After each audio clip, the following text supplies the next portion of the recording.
Okay, ma'am. Kavita ma'am, we'll start. Okay, sir. Yeah. Now let's continue the session. Now let me call upon the next speaker, Ms. B. Kavinishri from Sri Narayani Vidyashram to present her title on this SDG 7, Affordable and Clean Energy, Accelerating Universal Access to Affordable and Clean Energy. Over to you, Kavini.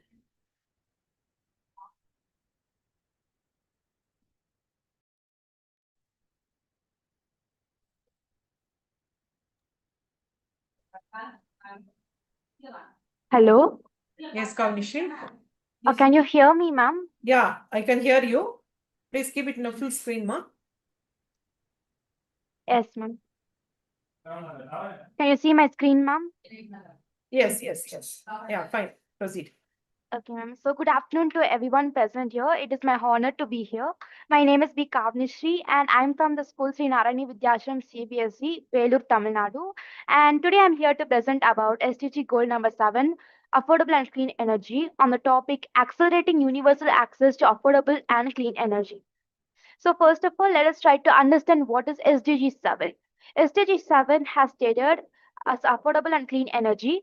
SDG 7 aims to ensure access to affordable, reliable, sustainable, and modern energy for all by the year 2030. Universal access means every household, school, hospital, and business has reliable and affordable electricity.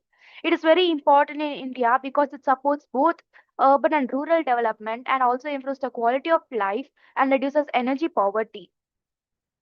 India has made lots of progress and it has taken several initiatives, such as expansion of solar and wind power, rural electrification programs reaching almost every village, promotion of rooftop solar systems, adoption of clean cooking fuels, increasing investments in renewable energy. Due to this, millions of people now have improved access to clean and reliable energy. The following graph shows India's renewable energy capacity growth, which has increased from 50 gigawatts to almost 200 gigawatts. Next, we would like to look at the, excuse me, ma'am.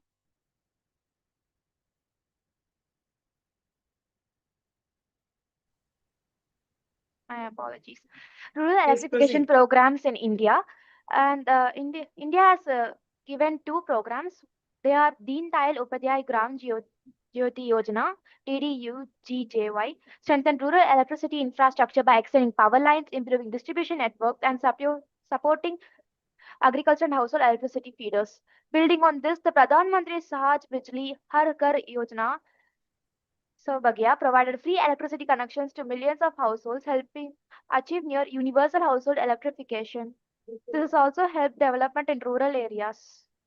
The graphs show the approximate percentage of rural households with electricity access and the investment in renewable energy in India. As we can see, the percentage from 2011 to 2022 has been increased, and investment in renewable energy in India has also increased a lot.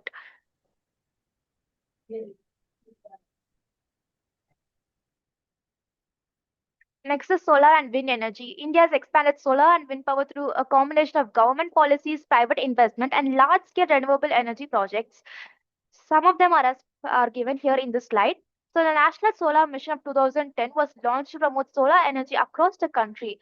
Large solar parks such as the Badla Solar Park in Rajasthan and Pavagada Solar Park in Karnataka were created. They are also considered some of the world's largest solar parks. The rooftop solar schemes are also there. Programs like PM Surya Ghar, Muft Bijli Yojana encourage households to install rooftop solar panels with subsidies. Wind farms have been developed mainly in Tamil Nadu, Gujarat, Karnataka, Maharashtra, and Rajasthan, where wind speeds are high. Companies have invested heavily in renewable energy projects, increasing installed capacity and showing private sector participation. New transmission lines known as green energy corridors help transport renewable electricity across states. So we are running out of time. Sorry to disturb you. Please be faster. Yes, ma'am. So here are a few challenges. The few challenges are dependence on fossil fuels, growing electricity demand, high-cost renewable infrastructure, and energy access in remote regions. The solutions are expanding renewable energy projects, increasing public awareness about energy conservation, improving energy storage and smart grids, and encouraging energy efficient technologies. So to conclude, the way forward for India would be to increase renewable energy investments, improve energy efficiency, and expand clean energy access in rural areas. And increasing public participation would create a whole new level of renewable energy improvement and continue to invest in renewable energy. Thank you everyone for listening to my speech. I hope you all do your part in contributing to a sustainable development in our country. Thank you. Yes, Ms. Kavinishri, it's a wonderful presentation. And next, let me call Mr. Mohammad Abubakar Siddiq from the Anamala University to present his topic, creating green jobs through the energy transition for SDG 8, decent work and economic growth. Over to you.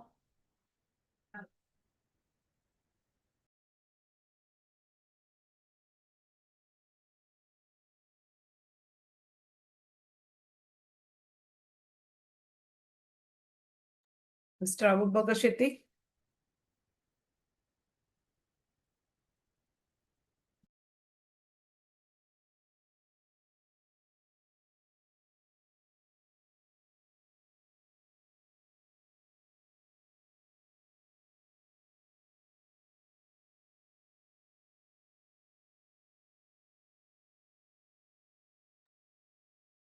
Now, okay.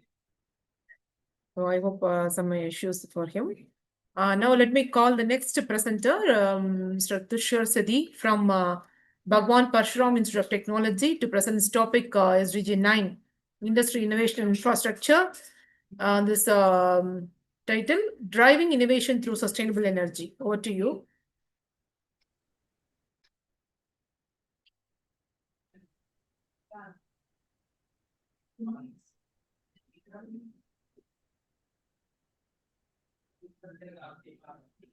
Is my screen visible? Yes, visible.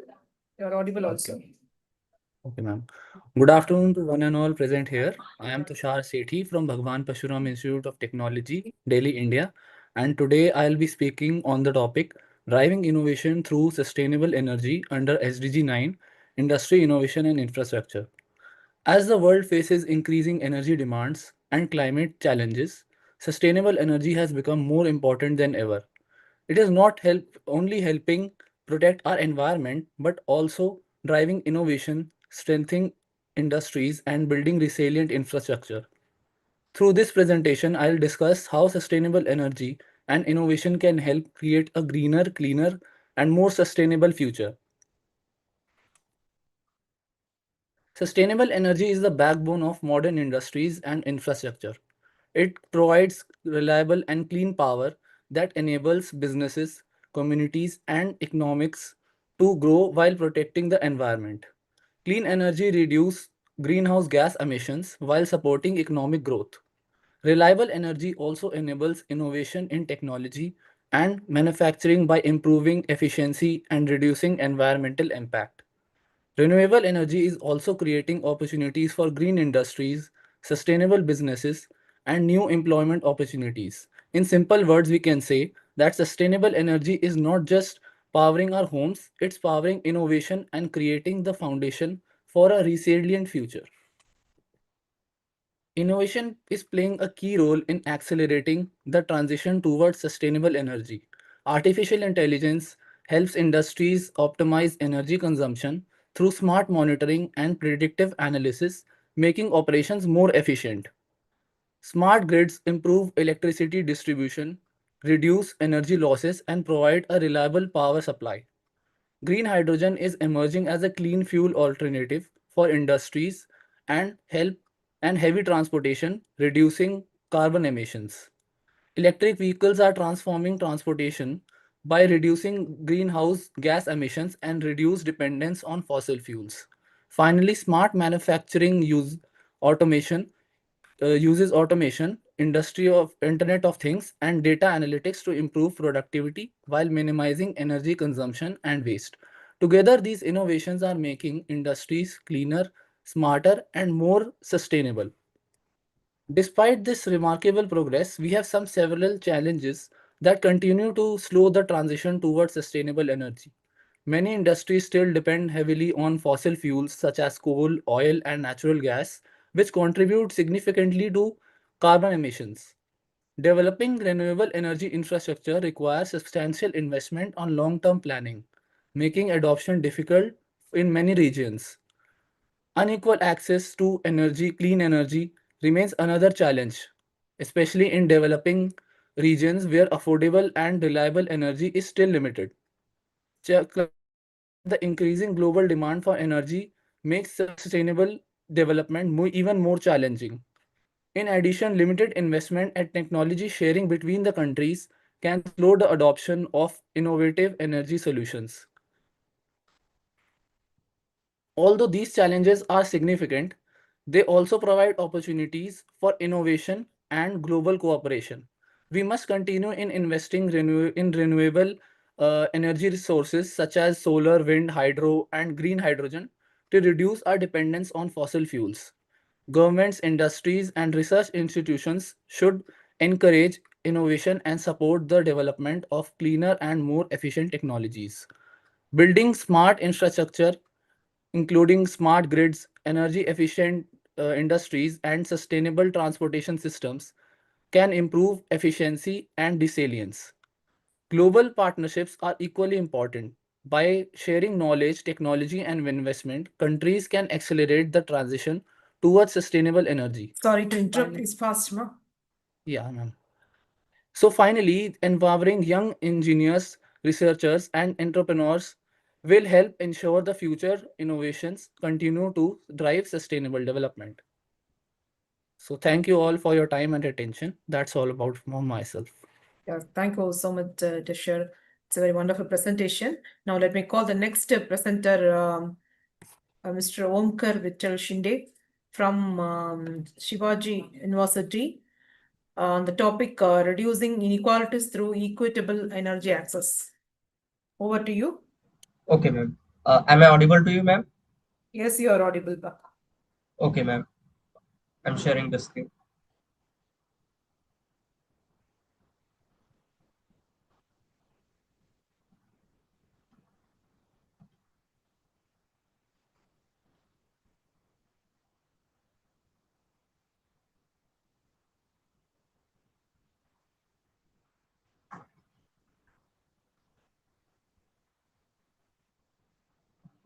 Please be fast. Only 15 minutes more for us.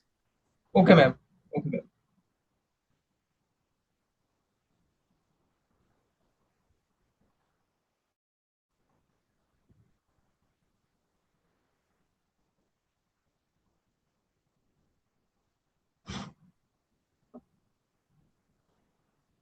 Can you see the presentation, ma'am? Hello, ma'am. Hello. Put it in slideshow mode. Yeah. It's visible, but put it in Visible, slideshow visible, mode. ma. It's visible. Okay, ma'am. Slideshow. The cup at the bottom, there's a cup like thing, na? At the bottom. Click on that. No, in the PPT itself. Go back to your PPT. Okay. At the bottom, Down. you can see. Yeah. Move your cursor a little bit down. Beside 59%, this first icon, na? Click on that. Yeah. Okay. This one. Cup like thing. Not that one. Yeah, this one. Yes. Click that. Yeah, fine. Go ahead. Okay. Good morning, everyone. Respected teachers, judges, and my dear friend. My name is Omkar Vittal Shinde. I am from Sri Shivaji Institute of Engineering and Management Studies, Parbhani, Maharashtra. I own university, state level, and national level awards in green hydrogen. Today, I am going to speak on the SDG 10, reducing inequalities, with special focus on reducing inequalities through equitable energy access. Let me begin with the simple question. Can we active can we achieve equality if anyone does not have equal access to basic energy? Answer: no. Electricity is not just an switch on light or charging your phone. It is the connecting to education, healthcare, employment, communication, agriculture, businesses, and overall development. Goal of SDG 10: Goal of SDG 10. The main goal of SDG 10 is to reduce inequality within and among the countries. When we talk about the energy, our goal should be simple. Every person, whether living in city or remote villages, should have the access to reliable, affordable, clean, and modern energy source. Energy should be treated as an opportunity for development, not an privilege available only to those who can afford it. Why energy inequality matters? Imagine two students. One student has an electricity in laptop, internet access, and study at the night. And another student has an frequent power cut and cannot afford the digital devices. Both students may have a same talent, but they do not have an same opportunities. This is how energy inequality create social and economic inequalities. The same problem affects the farmer, small businessmen, healthcare centers, and rural communities. The major challenges. These are the several challenges in achieving inequitable energy access. First, many rural and remote areas still faces unreliable energy source. Then second one, poor and low income families may struggle for affordable electricity and modern technologies like solar or wind. Then third, the cost of installation solar panel, batteries, and other clean energy system can be high for the household with low income. Then fourth, there is a lack of awareness in the technological skill and renewable energy. Then the final one is climate change and external weather events can damage the energy infrastructure and can affect the vulnerable communities more severely. Solution. So what we can do for this? First, promote the decentralization renewable energy. Solar panel and solar microgrids and community-based energy system can provide the electricity to Sorry to villages. disturb. Please be fast, Ma. Okay, ma'am. Okay, ma'am. To villages, remote areas without developing the complete large power networks. Second, make clean energy affordable. Government can provide the targeted subsidies, low interest loans, and financial support low income household, farmers, and small businesses. Third, improve energy efficiency. Energy efficiency applies LED lighting efficiently, irrigation system, then better building for the sustainable electricity bill and energy consumption. Then fourth, create a local employment. Youth people, solar technological electricians, and energy businesses can create jobs while expanding the clear energy areas. Fifth one, ensure a reliable public services. School, hospital, and community centers should be receive a priority for reliable energy because energy directly affects the education and healthcare. Practical and way forward solution for this. The way forward is combining the government action, technology, and private investment. Also, community participation. Huh? Government should identify the energy poor Little bit communities. faster, That, Ma. yes, ma'am. Yes, ma'am. Poverty energy plan. Private companies can invest in the affordable renewable energy solutions. Local communities should participate in planning and maintaining the energy projects. We should also use a smart meters, digital technologies to improve the energy management and reduce the wastages. Then the most important of our policy is leave no one behind. Then the success of the energy policy should not be measured only by the how much electricity we can produce. It should be measured by the who get access, who can afford it, and who benefit it from. Conclusion. My dear friends, uh, energy equality is an energy equal energy is equal to an opportunity. When a village gets reliable electricity, students can study, farmers can modern farmers can use modern irrigation, small businesses can grow, healthcare centers can operate better, and healthcare center can operate better and operates the better family, improvement their life qualities. There are the suitable Yes, energy. John, it's a very wonderful presentation. Sorry, yeah, Omkar, it's a very wonderful presentation. Thank you for your the way you have presented. Right. Next, let me call the next presenter, Ms. Pon Darshini from Bharathasan University, to present on the topic building sustainable cities through smart energy solutions for SDG 11, sustainable cities and communities. Over to you, Ma. Thank you, ma'am. A bit faster. Yes, ma'am. So today I'm going to present on the topic how to create sustainable cities through smart energy solutions. Can I? Next Please, slide. little bit louder, okay? Yes, please. Ah. Ma'am, next slide. Yeah, your screen is visible. You can have the full screen. Okay. It I'm is actually, near to 86%. That is 56%. I That am is not the present. you are presenting. Yeah, you are presenting. Yeah, you do it. Full screen, no, sir. Full screen. Slideshow. Slideshow. Front here. Okay. ಇಲ್ಲ slideshow ಅಲ್ಲೇಪ್ಪ.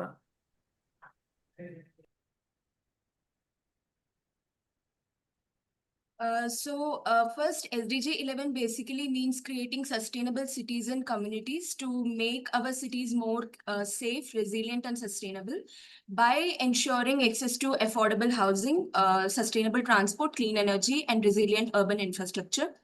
So for a SDG number 11, we definitely need partnerships and more collaborations, without which we can't create sustainable cities. So the key partnerships that are involved in this is governments, which create policies, private sector, which puts in a lot of money, academia and research institutions, which provides innovation, and NGOs and civil society, local communities, youth communities, and international organizations, which set standards. Next slide.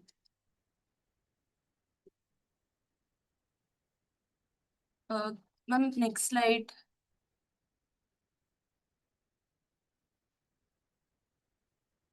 So in SDG 11, because for developing countries like India, we have very old technologies which are very, very clean, very unclean, and it often causes a lot of pollution, releases a lot of greenhouse gases. So we need to put in a lot of money to invest in cleaner technologies, and our investment priorities are renewable energy, green buildings, sustainable mobility, creating more green spaces, and integrating smart technologies like IoT and AI for efficient energy infrastructure. The key message is that we need to put in a lot of investment for sustainable infrastructure and smart energy, because when we invest in resilient cities, it creates more economic prosperity and sustainable future. Thank you. So if we see the key investment areas, that is remittance, where people who migrate to a different country, they will be basically sending money to their home country. So this money can be utilized in investment in smart energy solutions for creating sustainable communities. And ODA, in which the government and all the multinational companies, they will be allotting a specific fund and loan for development of sustainable communities. And also we have foreign direct investment, where multinational companies from other countries, they will be investing in developing countries like India and poorer countries like Africa to drive green infrastructure projects and renewable energy projects. So this in turn creates a lot of employment opportunities for developing countries. So if we see the progress of this particular SDG by target, so main priorities are affordable housing and basic services, sustainable transport, inclusive and sustainable urbanization, protecting cultural and natural heritage, reducing disaster impacts, creating more green and urban spaces, and climate disaster resilience. So although we do have a lot of schemes and policies for these kind of priorities in India, but still we can see that it is not yet it is not yet reached to a level that we can be proud of. Still, a lot of people don't have proper housing in India, and we do face a lot of issue in having sustainable transport, especially in tier 3 and tier 4 cities of India. So we need to see how we can make these policies and schemes more subsidized, so that people who are living in smaller areas and towns in India, they can also have access to all these solutions. So the key challenges is that, like I mentioned previously, also we do have good policies and schemes in India, but because the population is so huge, rapid urbanization, and because of which there is rising energy demand, we still need to do more to provide for everyone. Sorry to interrupt, Ma. Please conclude. Yes, ma'am. Yes, ma'am. We have climate change, air pollution, everything. So we need to tackle, and in order to address these challenges, we need to accelerate the clean energy transition, produce and develop more energy efficient infrastructure, leverage the smart technologies that we have, and also foster more partnerships for sustainable investment.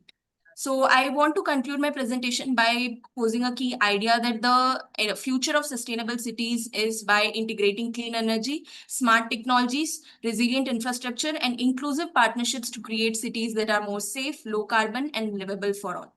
Thank you so much. Thank you. Thank you, Ms. Pondashini, for your wonderful presentation on this Sustainable Development Goal 11.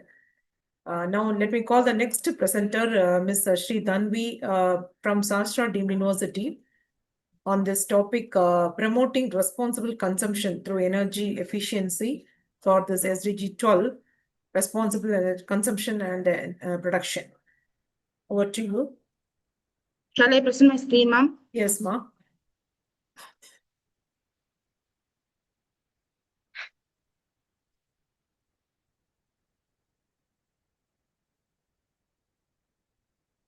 Is the screen visible? Yes, visible. You can have a full screen. Slide mode you can have.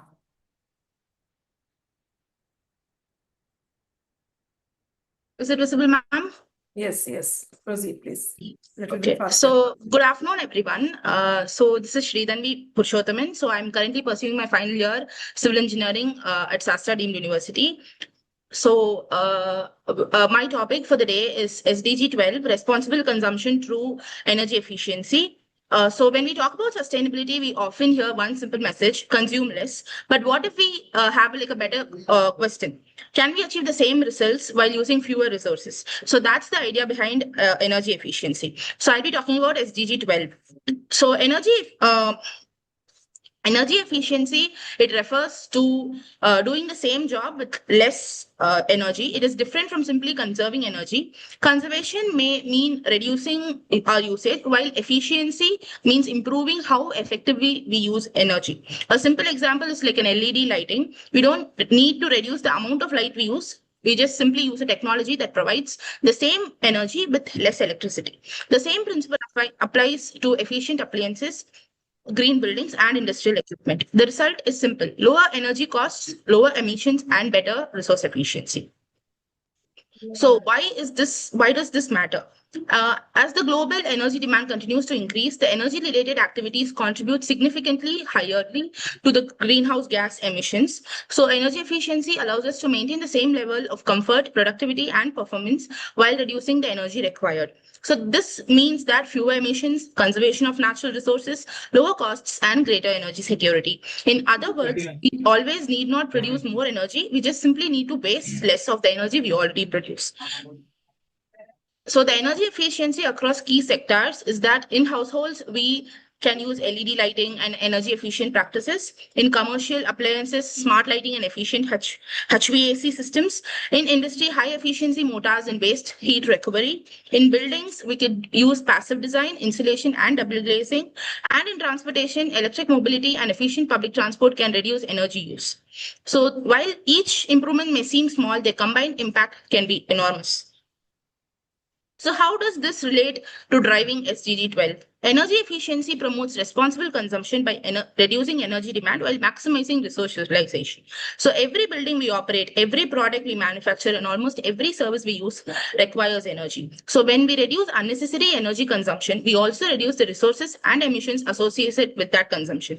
Energy efficiency, therefore, supports SDG 12 by encouraging sustainable production, efficient infrastructure, resource conservation, and lower greenhouse gas emissions. Responsible consumption is not simply about consuming less, it's about consuming intelligently. So, what are the challenges? With these, if these technologies already exist, why aren't they everywhere? There are several barriers: high initial costs, lack of awareness and technical knowledge, and aging infrastructure, dependence on fossil fuels, and limited policy implementation. The problem is always not a lack of technology, it is the adoption at scale. A technology can be highly efficient, but if people cannot afford it, understand it, or access it, the impact remains limited. So, what could we do in the future? Well, we need action at three levels. The government should strengthen energy efficiency policies, provide financial incentives, and promote sustainable infrastructure. Industries should adopt cleaner technologies, conduct energy audits, and improve efficiency. The individuals can choose efficient products and eliminate unnecessary energy use. Most importantly, responsibility has to be shared. Governments create the framework, industry provides the solution, and individuals make choice within that system. Energy efficiency is the foundation of responsible consumption. It allows us to reduce environmental impact while maintaining the comfort, productivity, and development we need. We do not necessarily have to choose between development and sustainability. We need to learn how to develop more intelligently because the future is not only about how much energy we can produce, it is about how wisely we can choose to use it. Thank you. It's a wonderful presentation, Sri Danvi. Now let me call the next presenter, Ms. Shukanta Priya from Dwaragadas, that is DG Vaishnava College, Chennai, to present her topic, accelerating climate action for a net zero future for SDG 13 climate action. Over to Yes, you. ma'am. Can you able to hear my voice, ma'am? Yes, ma'am. You can have it Yes, in a the photo. presentation. Yes. Now proceed, please. Everything we switch on a light, every time we switch on a light, charge our phone, travel, or use an electrical appliances, we are using energy. But the important question is, where does that energy come from and what impact does it create? That is where climate action begins. Good afternoon, everyone, respected organizers, faculty members, and my dear friends. I am Sugandha Priya from Dwaraka Das, Govardhan Das, Vaishnav College, Chennai, and today I'm here to speak about Sustainable Development Goal 13 climate action. Climate change is no longer a distant problem that belongs to the future. It is already happening. The Earth's temperature has risen by approximately 1.1 degrees Celsius compared with pre-industrial levels. The number may look small, but when we talk about the entire planet, even a change of 1 degree can have enormous consequences. This is why the idea of net zero becomes important. Net zero means reducing greenhouse gas emissions as much as possible and balancing the remaining emissions through actions that remove carbon from the atmosphere. So, climate action is not simply about producing more energy, it is about producing and using energy more responsibly. Our energy systems are closely connected with the environment. When energy comes from fossil fuels, greenhouse gases are released from the atmosphere. These emissions contribute to global warming and ultimately affect our land, water, ecosystem, and communities. And we can already see the consequences. Rising seas, threaten coastal communities and infrastructure. Extreme weather such as floods, droughts, and heat waves is becoming an ecosystem disruption leads to biodiversity loss and weakens nature's ability to recover. So climate change is not just an environmental issue, it is an economical issue, a social issue, a health issue, and ultimately a human issue. Why is climate action still so difficult? There are four major barriers. First, economics. Clean technologies often require high initial investment. Second, technology, we need innovation, infrastructure, and better solution to make clean technologies accessible and effective. Third, political will. Climate policies are meaningful only when governments consistently implement and enforce them. And fourth, social equity. The transition to cleaner future must be fair. Vulnerable communities should not be forced to carry the biggest burden of climate change. So, climate action must be clean, practical, and fair. Climate action cannot depend on one sector alone. It has to happen everywhere. In industry building, we need to put energy efficiency first and optimize how we use energy. In land agriculture, regenerative practice can help protect soil and ecosystems. In materials and waste, we need to design product for durability, reuse, and high value recycling. And in transport, we need electrified vehicles and shift towards low carbon modes of transportation. The message is simple.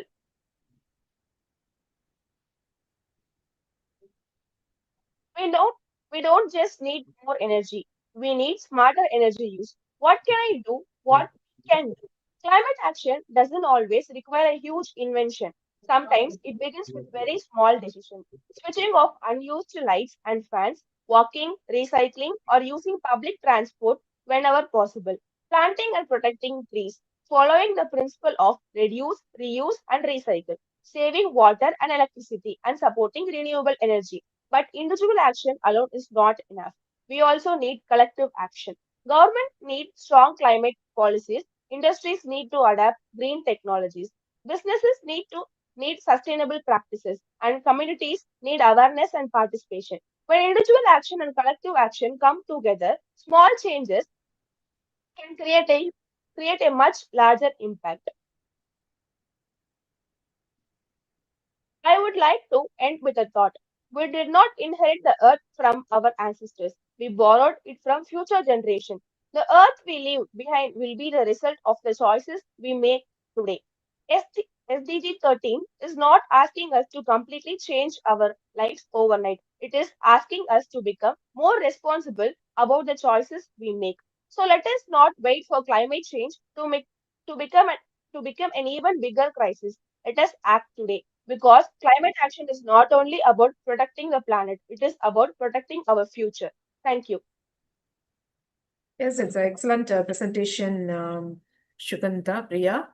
Now let me call the next presenter, Nandita, from Nifty College of Knitwear Fashion, Tripur, on the topic protecting marine ecosystems through climate action for SDG 14, life below water. Over to you.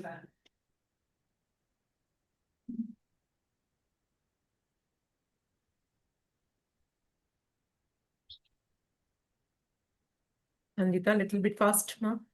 Ma'am, is my screen visible, ma'am? Yes, visible. Yes, you can have it a full slide mode now.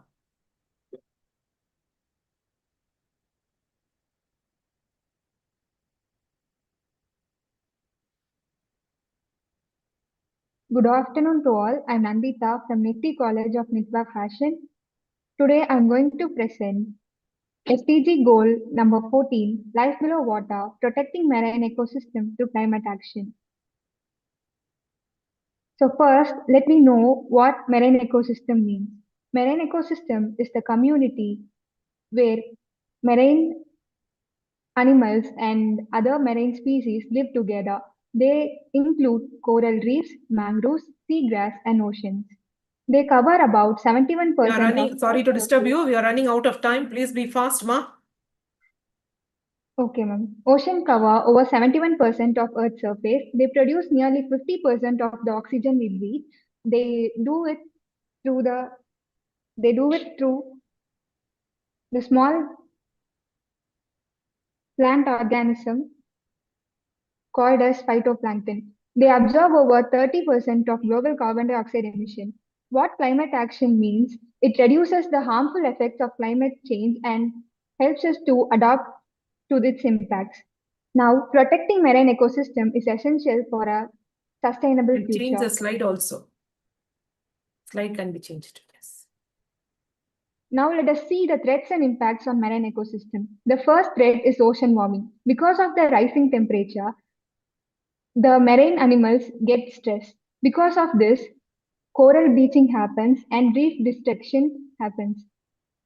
Because of coral bleaching, the corals lose its colors and eventually die. Because of this, the coral ecosystem gets damaged. Next is ocean acidification. Increased amount of carbon dioxide Yeah, makes sorry to ocean disturb water you. You more. are Nandita. Yes, Your ma'am. PPT. Yeah, you can change the slide, ma'am. Is it visible, ma'am? Only first slide is visible. It is in first slide only. Yes. Now it's open. Please continue.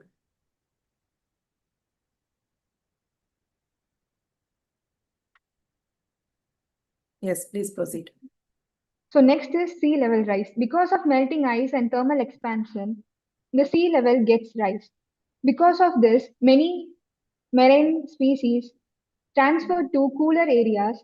This lose their biodiversity. Next is because of climate change, we will have more stronger storms and extreme weather conditions. More frequent and intense storms damage marine habitats. Next, alteration of ocean currents.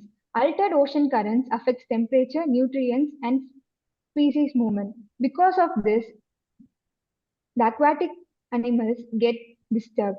Next is habitat degradation. Because of these effects, not only marine habitats but also people living near the marine ecosystem gets loss of livelihoods.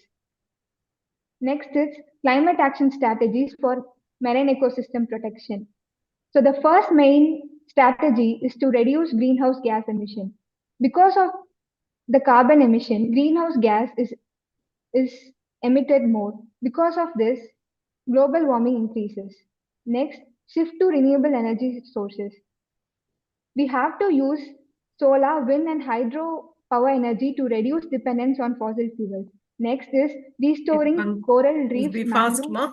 Nandita, Yes, please be fast. restoring coral reefs, mangroves, and seagrass ecosystem as they are habitats to many marine animals. Next is to expand marine protected areas. Next, strengthening coastal and marine ecosystem restoration. If we restore the marine ecosystem, many species will not be distinctive. So, global efforts to protect marine ecosystem. The first effort is Paris Agreement. This supports climate action worldwide by combining countries to reduce greenhouse gas emission. The next is United Nations Decade of Ocean Science, which promotes ocean research and give us the better knowledge about oceans. Next, many countries are restoring coral reefs and mangrove forests. International cooperation is also needed for conservation of our oceans. Climate finance support marine restoration projects. Financial support helps us to. Nandita, please conclude. Yes, ma'am. Ah. Marine ecosystem restoration projects are done through financial process. So as we came to the last slide, the future of marine ecosystem through climate action, every individual has a role in protecting the ocean, not only the government. Reducing carbon emission is the most important thing. We should be in a sustainable lifestyle so that we could reduce carbon emissions. We should all raise awareness about climate change and ocean health so that many starts to live in sustainable lifestyle. So my final recommendation is working together to achieve SDG 14 by 2030. Protecting marine ecosystem today secures a healthy planet for future generations. Thank you. Thank you, Nandita, for your nice presentation. Next, let me call next speaker, Ms. Harini, on this talk from Nifty College of Native Fashion on the topic restoring terrestrial ecosystem through climate action. Over to you, Harini.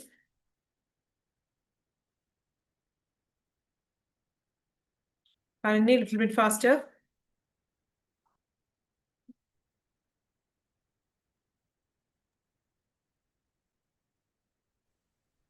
Yes. Ma'am, is my screen visible, ma'am? Yeah, visible, ma.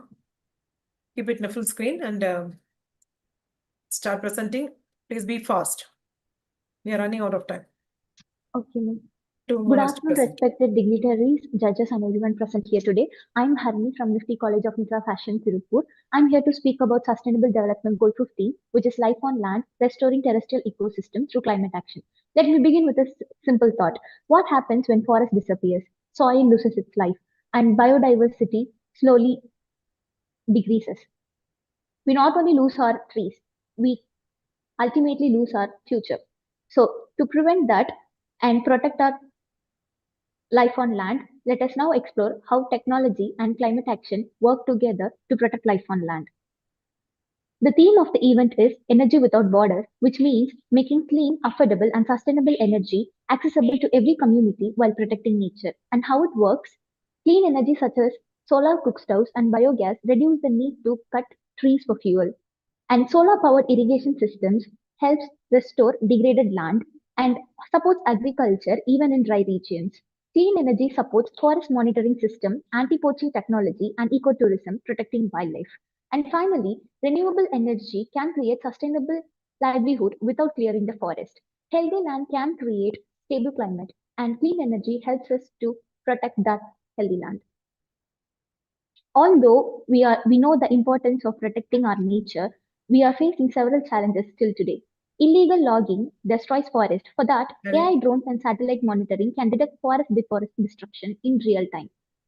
Forest fires becoming more frequent these days because of climate changes. Harini, that- please be fast because the next speakers are ready. Please be fast, Okay. ma. Okay, ma'am. For that, we can use AI that predicts wildfire risks before they spread. Wildlife trafficking still remains a global problem. To combat that, DNA technology and blockchain technology can be used to track endangered species. Unsustainable farming causes land degradation. For that, precision agriculture and AI sensors helps fertilizers more efficiently. We can also use social media campaigns and to get youth involved more in this action. AR experiences and gamified eco challenges would be the best solution. IoT forest sensors monitor biodiversity and ecosystem 24/7. Now, I'd like to present my recommendation called EcoGrid 2030. The idea is simple. Imagine whenever we restore forest or improve biodiversity, we also generate a financial value which can be later used to fund clean energy projects. Here's how it works. AI and IoT sensors are installed in forest to continuously monitor carbon storage, biodiversity, and soil health. Once these improvements are verified, they are recorded on blockchain technology. These verified environmental improvements are then converted into digital climate credits called ecowatts, and these ecowatts can be used by governments and companies to meet their climate commitments. The money generated from this is directly invested into renewable energy projects such as solar farms, Please clean conclude. irrigation systems. Okay, ma'am. How can youth lead? Youth can lead by building environmental apps, creating climate tech startups, and volunteering in habitat reforestation. But this is not alone enough. We also need the right mindset to think globally and innovate responsibly. So our collective responsibility should be government should strengthen sustainable policies, and industry should adapt sustainable technologies, and youth and communities should lead through awareness and campaign actions. As the quote says, the future will not be defined by the promises we make, but by the ecosystem we restore. Every tree we plant and every action we take to conserve biodiversity contributes to a healthier planet. I'd like to conclude with a powerful reminder that we do not inherit the earth from our ancestors, we borrow it from our children. Let us become the generation that choose restoration over destruction, conservation over exploitation, and hope over indifference. Together, we can build a greener, healthier, and more sustainable future for all. Thank you, Harini, for your wonderful presentation. Now let me call the next speaker, Mr. Uttam Gupta from MIT University to present on this topic, strengthening peace through energy security for SDG 16. Yes, Over to you. Ma'am, actually, I'm not able to share my screen. You are not able to. Yeah, because current participant, yeah, Okay, I'll be okay. able to.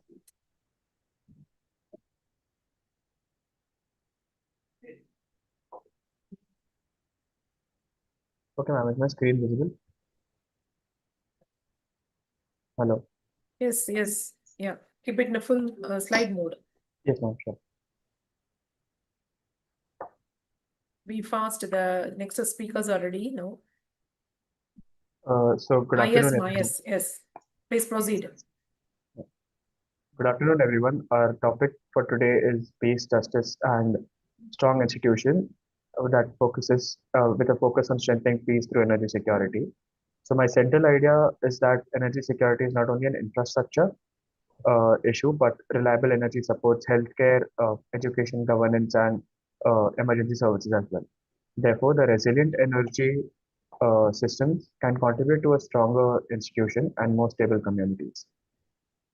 Let me take you to the first slide.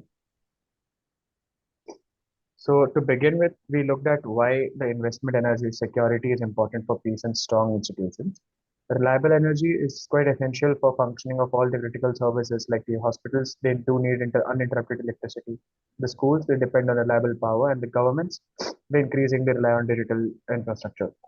Therefore, the investment includes renewable energy, reliable and smart grids of energy, the critical infrastructures for rural electrification, and a good energy cybersecurity. The key point here is, as you can see it on the top in blue, that investing in the resilient energy system also means that the stability and resilience of the communities and institutions also depend on them. But this raises the next question: where can the financial resources for these investments come from? So we have three sources which can raise the investments, which can give us the economic help.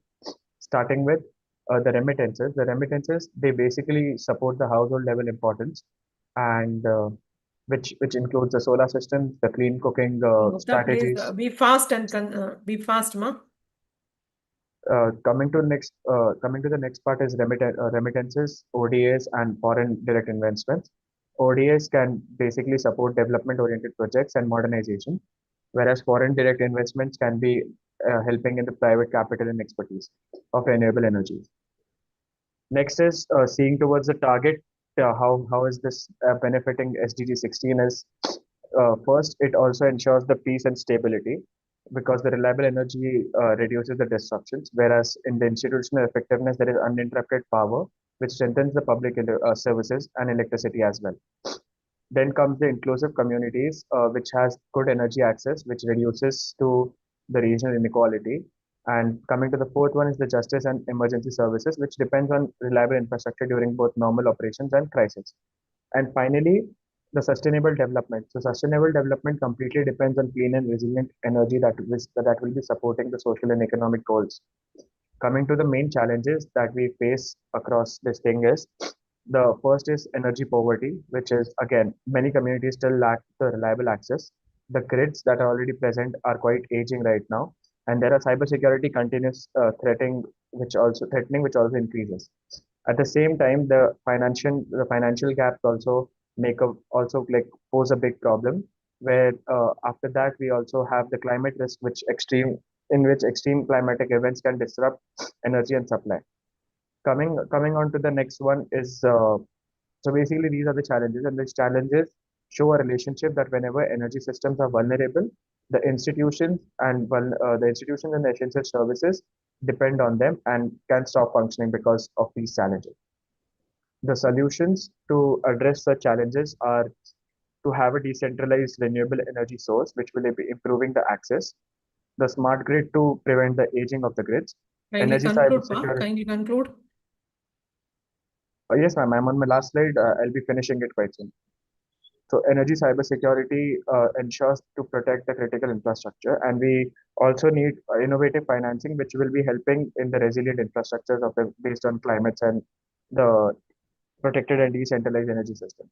Together, these all lead to the pathway of a resilient energy, and energy provides reliable services as well. And with this, I will be ending my slide. Yeah, it's a very nice presentation, Uttam Gupta. Next, let me call the last participant, presenter, Ms. Bharati Sindhil Kumar from Madras Institute of Technology on SDG 17 Partnership for the Goals, to present on the title Advancing Global Partnership for Energy and Climate Action. Over to you, Bharati. Yes, Thank you. please. So, 16 of the Sustainable Development Goals ask the world to fix poverty, hunger, climate, and inequality. Goal 17 asks who pays, who shares, and who gets left out while we try.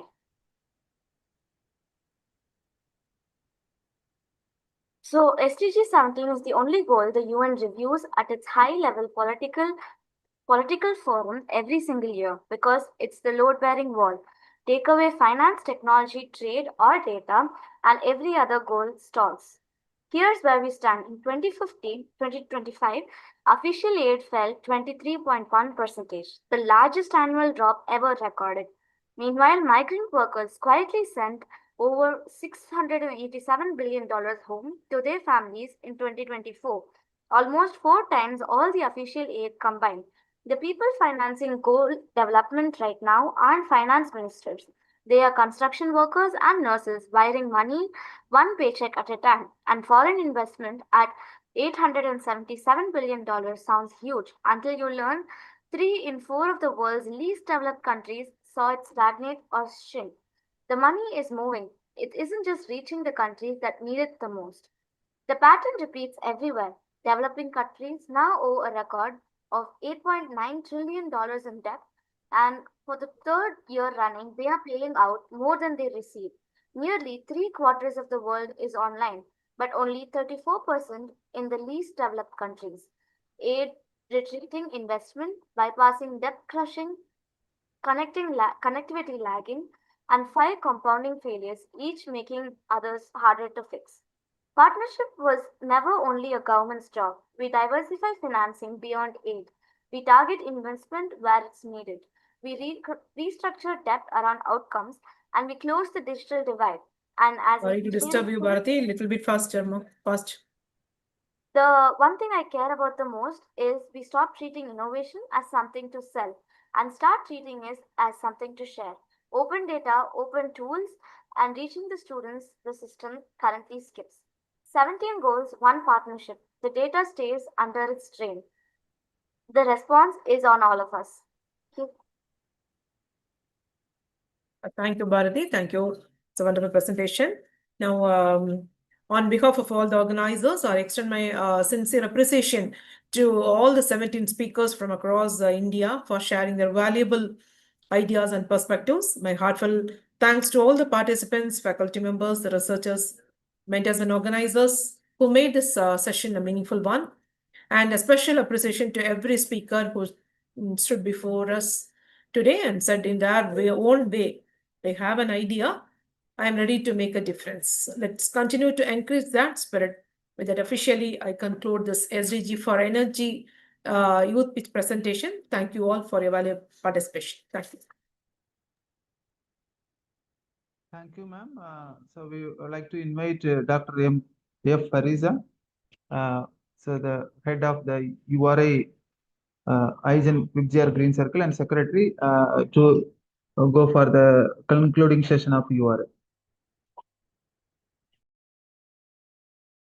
Yes, sir.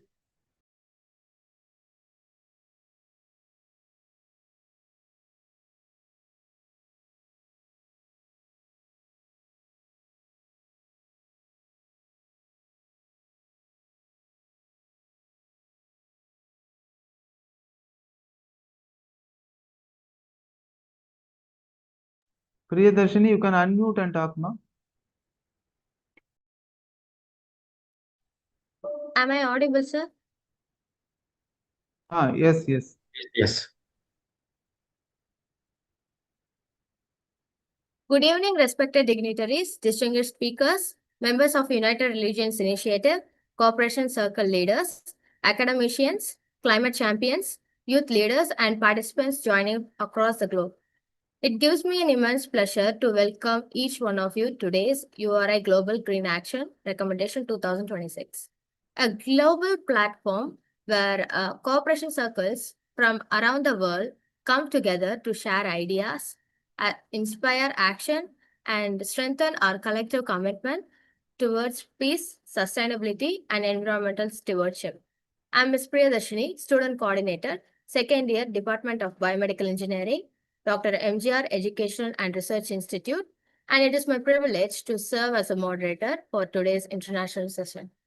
Today's theme, Action Recommendation by URI Cooperation circles in 120 countries. Remind us that protecting our planet is a shared responsibility that transcends borders, cultures, and faith. Through dialogue, cooperation, and collective action, we can build resilient communities and create a greener, more peaceful future for generations to come. We sincerely thank each one of you for joining us and contributing to this meaningful global initiative. To formally welcome our distinguished speakers, honored guests, and participants from around the world. And it is my privilege to invite Dr. F. Fariza, Secretary of URI, IGEN, Vibjar Green Circle, to deliver the welcome address. Dr. Fariza has been at the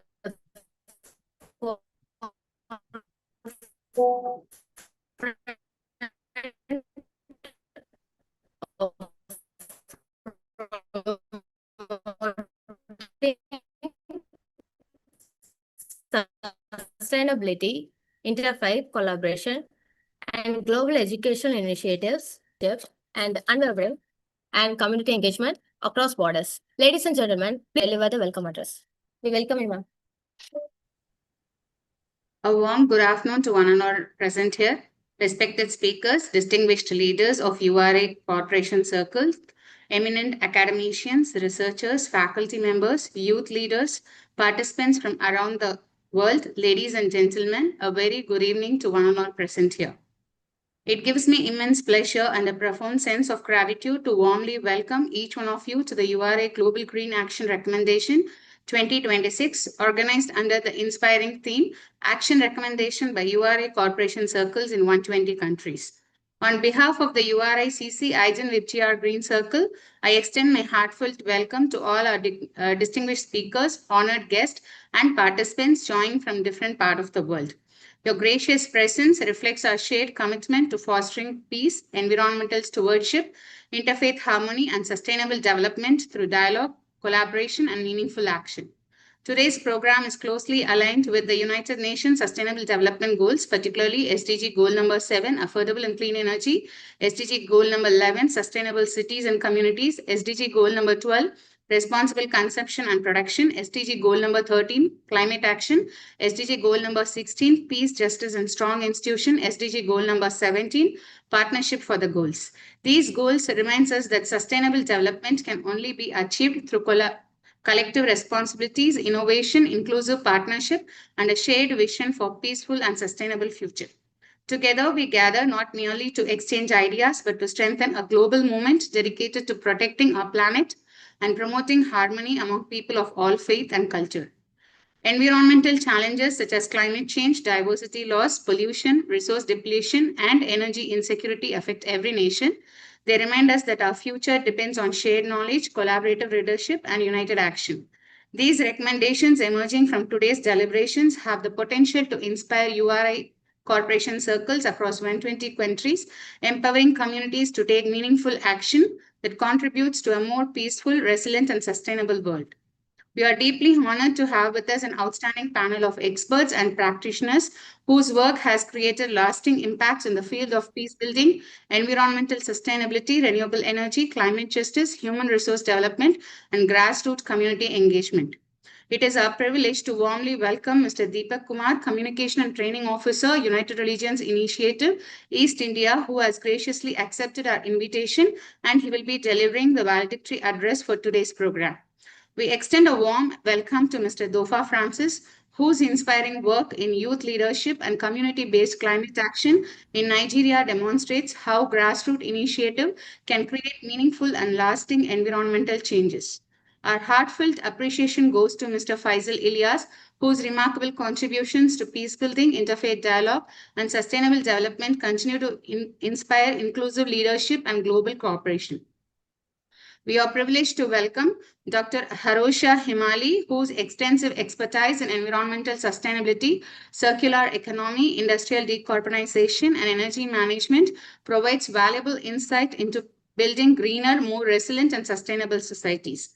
We are equally delighted to welcome Mrs. Edom Desta, whose research and academic contribution in sustainable railway systems, renewable energy integration, and climate resilient infrastructure highlight the vital role of engineering innovation in achieving the Sustainable Development Goals. My special thanks goes to Dr. L. Ramesh, President IGEN and URICC IGEN Vipchya Green Circle for his visionary leadership, unwavering encouragement and steadfast support in advancing the mission and activities of our corporation circle. I also express my sincere gratitude to Dr. S. Nagarajan, Faculty of Mechanical and Industrial Engineering, Bahirdar Institute of Technology, Bahirdar University, Ethiopia, and the co-coordinator of this event for his outstanding collaboration, dedication, and invaluable support in successfully organizing this program. My heartfelt appreciation also goes to our dedicated student coordinators, Ms. Priyadarshini, who is serving as the moderator of today's session, for graciously coordinating this global program. I also acknowledge Ms. Renita Saffron for her tireless effort, meticulous planning, and behind-the-scene coordinations, which has greatly contributed to the smooth execution of this event. I extend my sincere appreciation to every member of the organizing committee, our technical support team, volunteer, and the leaders and members of URI Corporation Circle, whose dedication, commitment, and teamwork have made this program possible. Today's gathering is much more than a conference, it's a platform for collaboration, innovation, and collective action. It provides us with an opportunity to learn from one another, exchange best practices, and formulate practical recommendations that can be implemented with our community. Let us remember that every meaningful action, no matter how small, creates a ripple effect that contributes to the global transformation. Together, through collaboration, innovation, and shared purpose, we can transform recommendations into action, action into measurable impact, and impact into a lasting legacy for the future generations. With these words, I once again extend a warm and heartfelt welcome to each one of you. I wish you all an engaging, enlightening, and highly productive session filled with the meaningful discussions, valuable learning, innovative ideas, and renowned inspiration. Thank you once again. I wish the URI Global Green Action Recommendation 2026 a very grand success. Thank you very much, ma'am, for your inspiring and encouraging words. Your thoughtful message has beautifully highlighted the importance of global collaboration, environmental stewardship, and collective action in creating a sustainable future. It is my privilege to introduce our valedictory guest speaker, Mr. Deepak Kumar, founder and chairperson of Smiles for Millions Trust Corporation Circle. Mr. Deepak Kumar is an accomplished human resource and talent acquisition professional with over 5 years of experience of recruitment, workforce planning, and HR operations across leading organizations in the renewable energy and manufacturing sectors. Currently serving as Deputy Manager, Plant HR and Solarium Green Energy Limited, Ahmedabad. He plays a pivotal role in driving talent acquisition and human resources strategies for one of India's rapidly growing solar module manufacturing faculties and facilities. Prior to his, he held a key HR leadership positions at Goldi Solar Private Limited and ArcelorMittal Nippon Steel India, where he contributed significantly to requirement excellence, employee engagement, and organizational development. Mr. Deepak has extensive expertise in end-to-end talent acquisition, stakeholder management, requirement analytics, onboarding, ethical hiring practices, and building high-performing teams. His passion for connecting talent with opportunity and his commitment to creating positive workplace experiences have made him a respected HR professional in green energy and manufacturing industries. Academically, he holds Masters of Business Administration from Chandigarh University, along with a Bachelor of Arts in Political Science from the University of Delhi and a Bachelor of Laws from Vinoba Bhave University, providing him with a unique blend of management, governance, and legal expertise. Today, Mr. Deepak Kumar will be sharing his valuable insights on human resources practices, talent acquisition, and workforce development in the renewable energy sector. We are confident that his practical experience and industry knowledge will provide meaningful perspective for all of us. Ladies and gentlemen, please join me in extending a very warm welcome Mr. Deepak Kumar. Mr. Deepak, we are delighted to have you with us. The platform is yours. Welcome, Yusuf.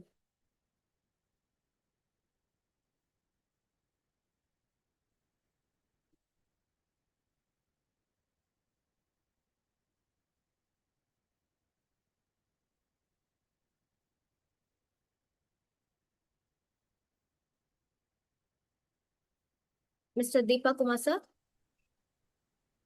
Am I audible? Yes, sir, you are audible.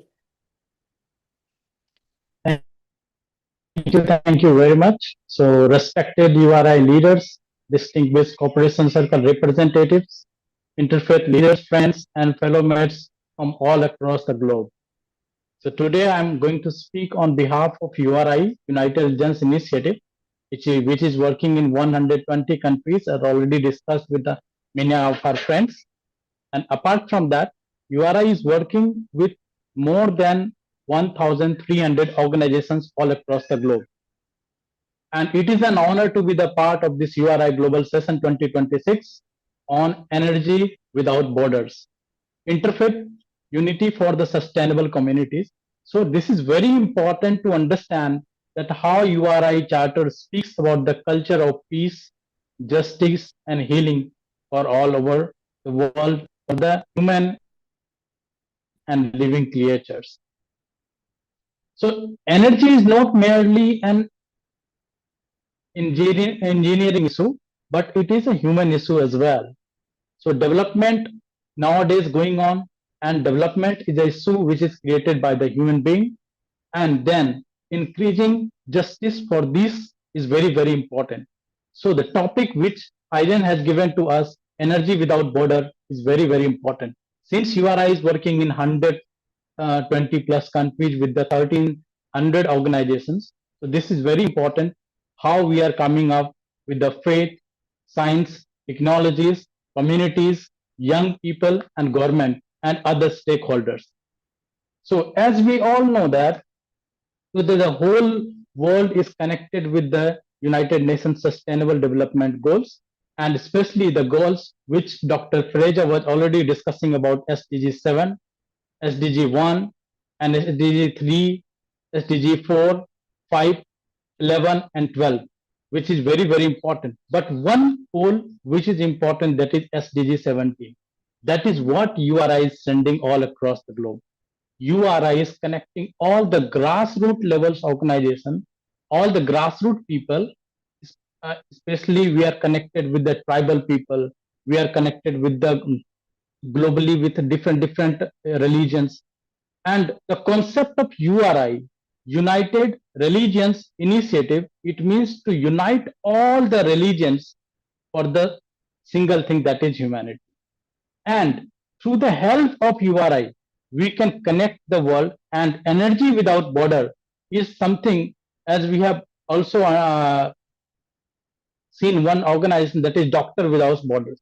So IGEN has taken this initiative of energy without borders, that is very important for today. Since URI strength is URI is connected with the grassroots cooperation circles, and for that only even I'm also the part. So in India, we have more than 200 organizations which is connected with the URI. And if we take the example of India and 120 plus countries, so this is the right time where we can stand and we can speak about the energy. We can speak about the how the interfaith people can connect the types of energy. So what can one religion do for the energy? This is the question. Again, what people of different faith do together for the energy, climate change, and sustainable communities. This is because since we are going to connect through the interfaith platform, so we can do it, and we can do it one on a single click. Let me tell you, URI is giving every CC stands for Cooperation Circle, a single click email address where you can showcase your ideas. I'm very much privileged to be the part of IGEN for last 5 years and connected with the IGEN Dr. Ramesh sir, who has given this opportunity to speak in front of you in this session. So it is about not only about me, but it is this opportunity is given to the entire cooperation circles of the URI all across the globe. So this is the right time we have to connect for the energy without borders, and I have 5 big action projects which can be implemented to us. So first project I would like to tell for first is One Faith Center, means one solar project. Solar is the energy, as even Priyadarshini Priyadarshini was talking about my profile about the I'm into human resource, and that is into solar only, because solar is the new source of energy, renewable source of energy, and this is the future energy. So coming up with this idea of one faith center is very important. Second point is interfaith energy saving community challenge. I think this is the second green action plan which can be implemented through the URI. And one thing I would like to tell you about the first one faith center project was the impact which can bring from this is renewable energy generation, electricity cost reduction, and CO2. That is very important. That should be also reduced. So sustainable SDGs which can be covered under this is SDG 7, 11, and 13. Which I have discussed about the interfaith energy saving community challenge. That is important. And it can be this challenge, this initiative can be taken, and we have to learn from IGEN how they are implementing in the southern and other parts of India. So through URI, we have to implement all across in 120 countries and 13 plus or 1300 plus organizations. Definitely, there will be a huge change through this. So second part, which I have discussed about interfaith energy saving community, very, very important. The impact from this will be, we will be able to measure the kilowatt saved and CO2 avoided. And in this also we will save the energy.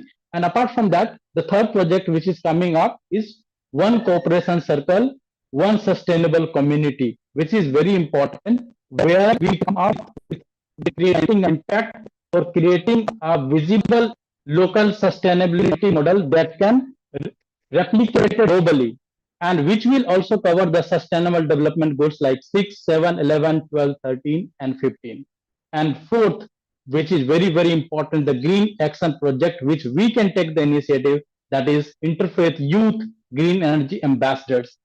Because since we are in 120 plus countries, you can understand if in India we have 200 plus organizations, how many green ambassadors we can create, and the things which are in words that can be implemented, like what IGEN is doing right now. And the fifth, I would like to conclude with this URI Global Energy Without Borders campaign. It is not the initiative of only IGEN, it is our responsibility. Our means 120 plus countries, 1300 plus organizations, that we should create this Energy Without Borders campaign all across the globe and learning from the IGEN.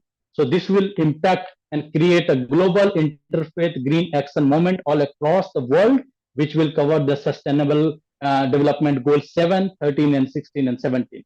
So my strong recommendations, URI Energy Without Borders, global interfaith action campaign should be done. And of course, we have a global community which can come together and we can bring a huge impact.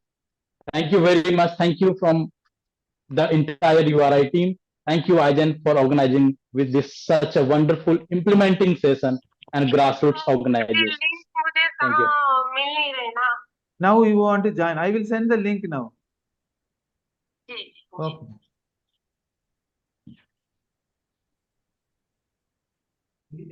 Thank you very much, sir, for your inspiring and encouraging words. Your inspiring experiences has motivated all of us to continue working together for a more inclusive and sustainable world. Our next distinguished Deepak, speaker is... Just a minute, Priyadarshini. Deepak, thank you so much, Deepak.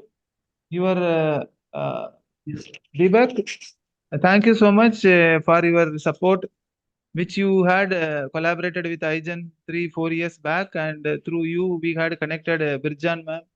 Not only the Birjan ma'am, lot of people across the globe, even URI, we all connected here URI because of you. You forced me to go to URI. That is what actually I still remember. 2 years continuously you drived me and motivated me to go to URI, but I refused to join, but you motivated. That is what today morning a very strong team 1 hour session, and today evening yesterday and today another concluding session 1 hour team is there. I don't know what you feel that when you look on me that something is there, so we will make ask Ramesh are mandatory to join in URI like that. Okay, anyway, thank you so much, Deepak, for your kind support. Always, all Energathon, you are part of with us. Thank you all. Thank you. Thank you Thank so you. much to And both, sir. anyone who wants to connect URI, I will be there. And of course, the way I have connected IGEN, I will connect the entire globe through URI. Thank you. Thank you so much, sir. Our next distinguished speaker is Mr. Faisal Ilyas from Pakistan. Mr. Faisal Ilyas currently serves as the Honorary CC Coordinator of United Religions Initiative, Pakistan. Consultant with Community World Service Asia and visiting professor at Minhaj University, Lahore. With over 13 years of distinguished in peace building, interfaith dialogue, human rights, policy advocacy, youth empowerment, and sustainable development. She has represented Pakistan at numerous prestigious international forums.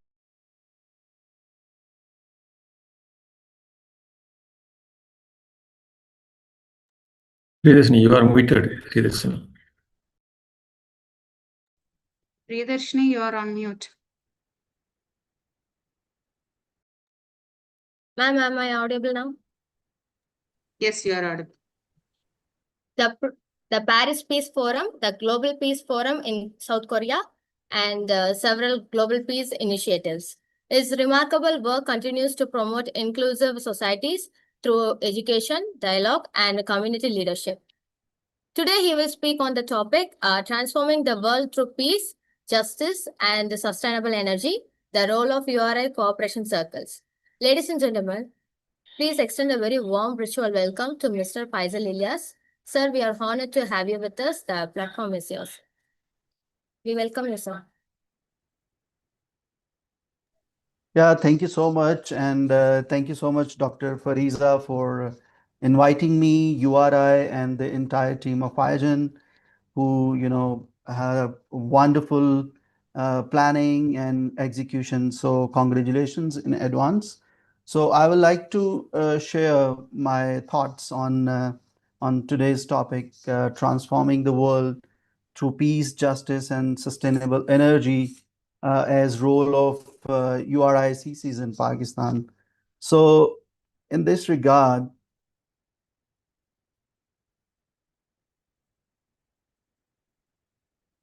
yeah.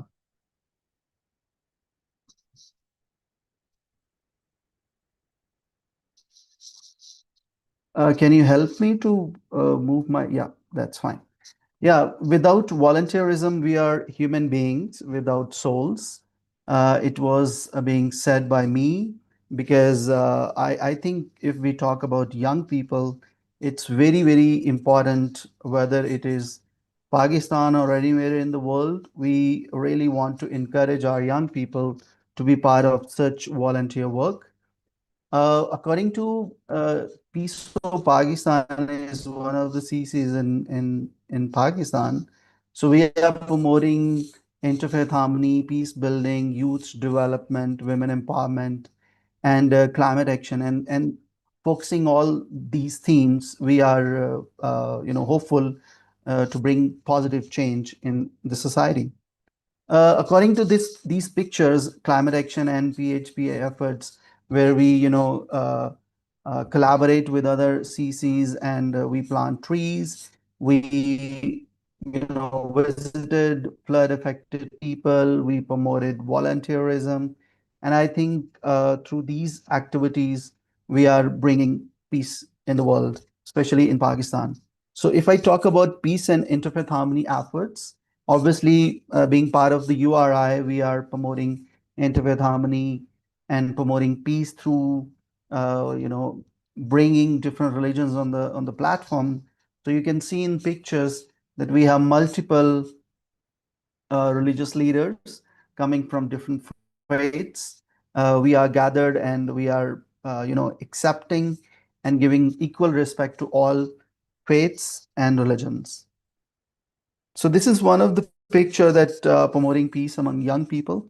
So I think we are privileged that we have more than 60% population in Pakistan, and they are young people, so below 35 years old. So I think this is why we are focusing on young people. They need to be, learn how to bring peace in the society. And at local, national level, we are engaging people and we are preparing them to represent Pakistan as peaceful country at international conferences and programs. So this is very unique picture. I would say that awareness session with flood affected empowering women in marginalized communities. You can see women from the northern part. So our female staff went there and they just, help them to, stay hygienically in flood affected areas. And they empowered those young and especially pregnant women who are facing different challenges during the flood affected times. So again, these pictures or pictorials shows that how CCs are working in different areas. So in this picture, Christmas celebration with school students who are, from Muslim and Christian community. So they are, together celebrating Christmas event, and they were very happy to be part of the celebration.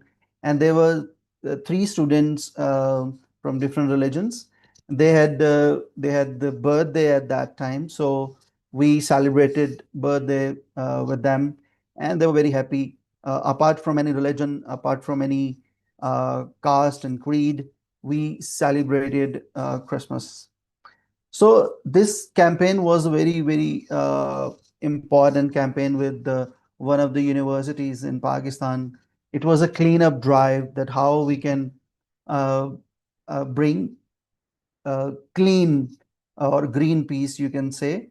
So it was a campaign like a cleanup drive, and it was organized by university students. We, just guided them and we supported them that how we can, clean our environment and promote green energy.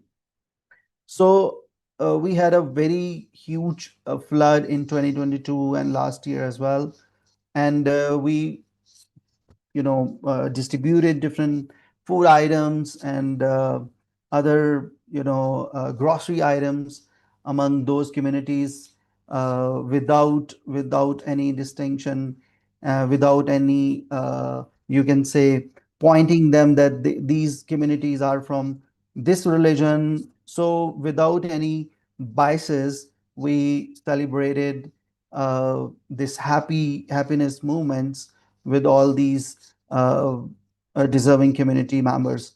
So I would say thank you so much. But lastly, I would say that keep it up, and this kind of event, this kind of programs are really giving hope and energy to our young people, to our communities at local and national level, and definitely it's going to be a world record. So once again, congratulations to all those who contributed, who participated, who volunteer themselves to make this a great success. Congratulations and thank you very much.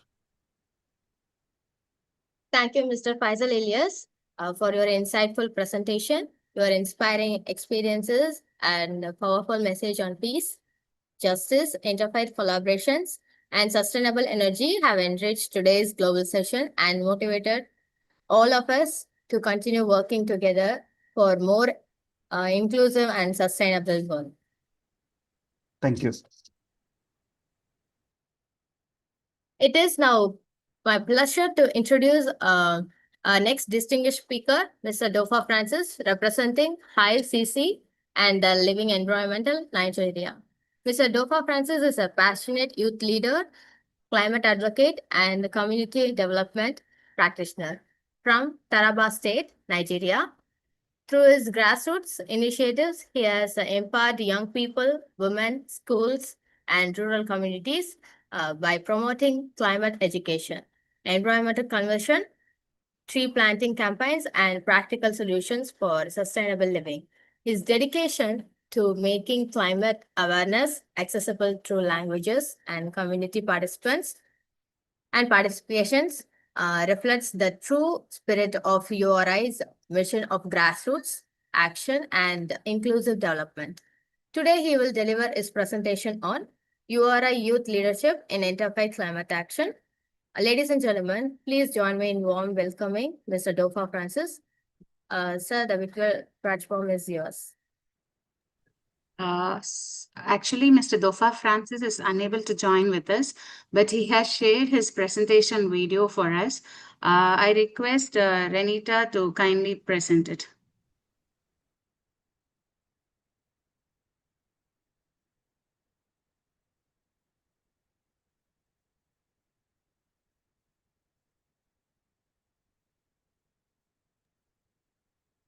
Renita, it is not audible.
Ma'am, am I audible?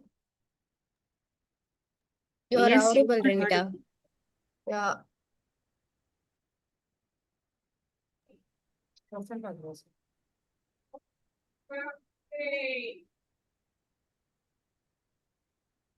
Distinguished guests, my fellows. His voice is clear now? Naturally, just It's audible now. my name is Yeah, Dr. okay. Francis. Let me start over again. Hello, everyone. Distinguished guests, my fellow speakers, and members of the United Religious Initiative. My name is Dr. Francis, and I'm joining you from Taraba State, Nigeria. It's really an honor to be part of this global session and part of this great conversation. Thank you for creating a platform where young people contribute to peace, sustainability, and earth stewardship. Today, we are going to be looking at its topic called URI Youth Leadership Interfaith Climate Action. And I'm going to be contextual about Taraba state by state and what is happening over here. Now, climate change is more than an environmental problem.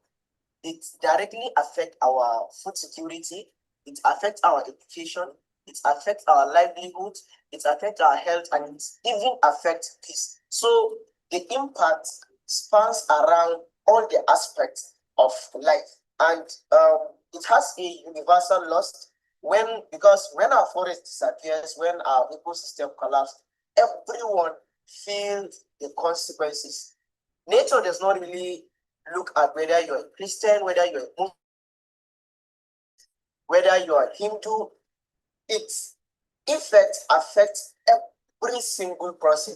So that is why we need to come together, regardless of our religion, regardless of our belief, we need to come together to fight this common goal. Now, young people are really making impact today. Young people are leading. Young people are taking action, even at the grassroots level. Now, one of the examples of this young persons are myself. Because I'm taking action, I'm really taking action. I understand that little action can lead to greater impact. That is why I'm taking action in my local community. Let me share an experience with you, which we were able to do over here in Taraba State. First of all, we embarked on a project called the Greening Taraba Project, where we aim to do school outreaches. And the model we embarked on is first before we take action. Why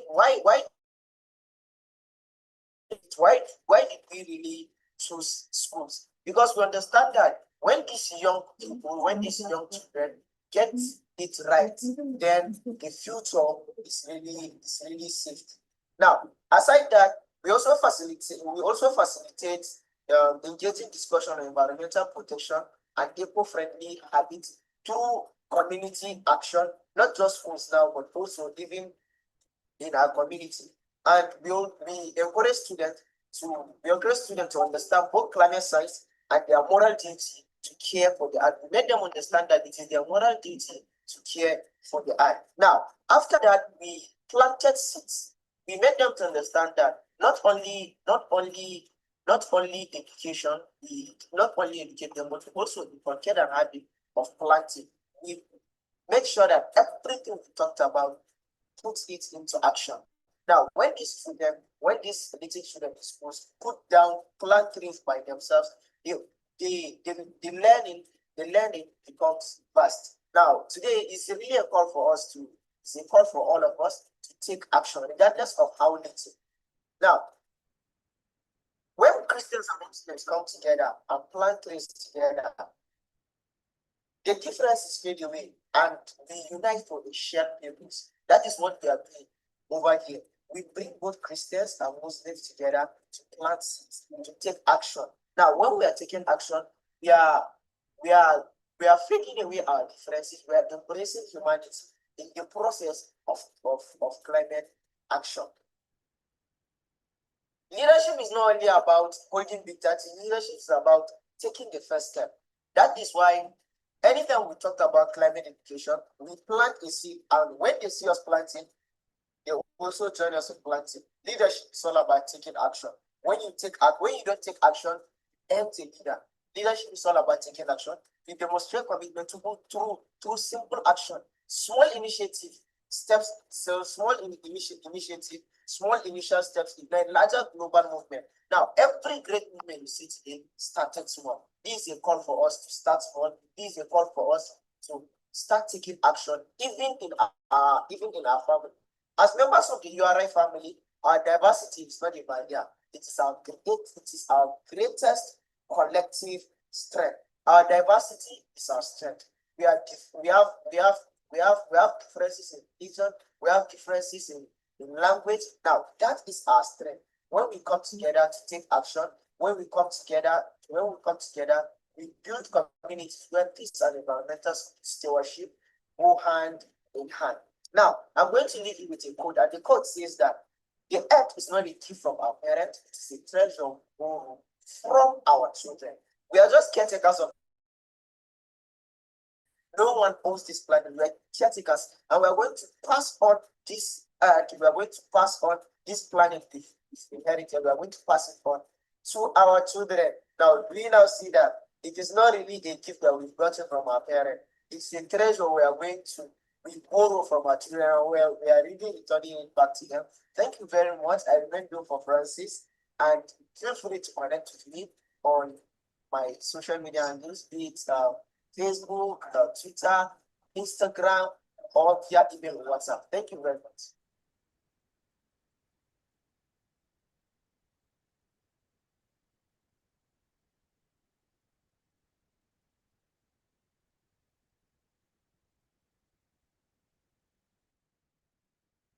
Thank you, Mr. Dofa Francis, for your inspiring presentation.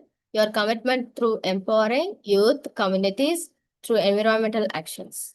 Thank you. Our next distinguished speaker is Dr. Erosha Emali. Ladies and gentlemen, it is my pleasure to introduce Dr. Hemali. Is a senior lecturer at the Faculty of Technology, University of Sri Jayawardhanapura, specializing in chemical and process engineering, circular economy, environmental sustainability, energy management, and industrial safety. A chartered environmentalist and national energy expert, she has over 18 years of experience in spanning academia, industry, and policy. She has served as a UNIDO industrial decarbonization trainer, a former national expert for the EU Switch Asia program, and has played a significant role in advancing sustainable industry practices and energy efficient in Sri Lanka. With a rich experience in research, industry, and sustainable development, we are honored to have her with us at IGEN ENERGATHON 2026. Ladies and gentlemen, please join me in giving a very warm welcome to Dr. Erosha Emali. We welcome you, ma'am. Thank you for a brief introduction for me. Can you see the screen of mine? And am I audible to you? Yes, ma'am, you're audible. Okay. Yes, ma'am, the screen is visible. Okay. Good morning, good afternoon, and good evening. Today, my topic is energy without borders for sustainable communities. First of all, I'm here today on behalf of Sri Lankan URI community across the Sri Lankan 31 community circles. And I'm presenting here today on energy without borders for sustainable communities. So how can energy become a bridge between connect people, communities, and nations? Okay. So what does energy mean to you? It can be used by the children for their activities, and using the home appliances where you use your kitchen for your day-to-day food preparation, health care activities, and that will support for the community medicine, so on and so forth, right? So not only that, energy is around across the globe. It will support for education, health, food, water, industry, environment, as well as peace. Imagine one day without electricity, which is the main, the useful energy sources that we are talking. No hospitals, no schools, no internet. I'm talking about the current present situation. And no water pumping, no businesses. Energy is the invisible thread that connects modern society. Of course, in ancient time, we only had the solar energy, but we manage all these basic needs. But however, in the modern society, without energy, you can't imagine the basic needs even. Okay. So the world's largest network of people who believe peace begins with the cooperation. Imagine if every URI corporate circle started one energy action in one school, in one village, in one place of worship, one community. Now imagine that the multiplied across the 120 plus countries. That is energy without borders. Okay, today it is not a lecture. It is a global conversation. I hope by the end of this session, every one of us leave with one practical action that will implement with our communities. Let's move on. Energy growth of 1.7% as of 2026 led to 1.1 rise in emissions. This is actually from Energy Institute of Statistics Review of World Energy Forum 2026. So supply surpasses 600 exajoules for the usage of energy, which is a growth by 1.7%. And renewables capacity increases recordly 800 gigawatts, led by heavily by solar energy, right? Which is a very positive sign. So if you see these two pictures, One is about the OECD countries, where the global giant in energy suppliers, and another one is non-OECD countries. Interestingly, which shows the renewable fraction of the energy sources are increasing across the globe. Okay, so if you think about electricity generation, again, solar power is giving majority of the contribution of the electricity across the globe. So then, if you consider the global energy sources, how it flows, mainly oil sources and the coal. Those are the main sources if you consider the global energy. So, which shows the exporters and importers where there's no boundaries. You will source from one end, you will export those to the another end. So that is again, energy flows, there's no such boundaries. Even for the natural gases, right, which is another blooming in energy sources. So I just want to highlight this fact, right, where when it's come to the material which are supporting to the renewable energy, manufacturing sources, starting from copper, magnetite, nickel, I mean basic rare earth, plus when it's come to the lithium, which is really supporting to have the electric vehicles, batteries of the electric vehicles. You can see between last 5 years, rather from 2020, it has drastically increasing. But this material is really scarce resource in the global. So we need to think of, having and moving on to the renewable energy sources across the globe, right? Looking that these scarce resources are, right, highly utilizing. So when it's come to the renewable energy, of course, we talk from the beginning, solar, wind, as well as the biofuels, which are coming up as the very useful energy sources, right? So if you consider the renewable energy spectrum across the global, of course, Asia is having the high contribution for the renewable energy sector, right?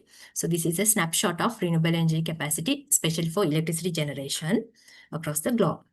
And in the past, success was measured by whether you had the access to electricity. But however, today we ask the broader question than this. Is the energy affordable across the community? Is it reliable? Or is it environmentally sustainable? Or does everyone benefit equally? Which is mean by energy justice. Okay.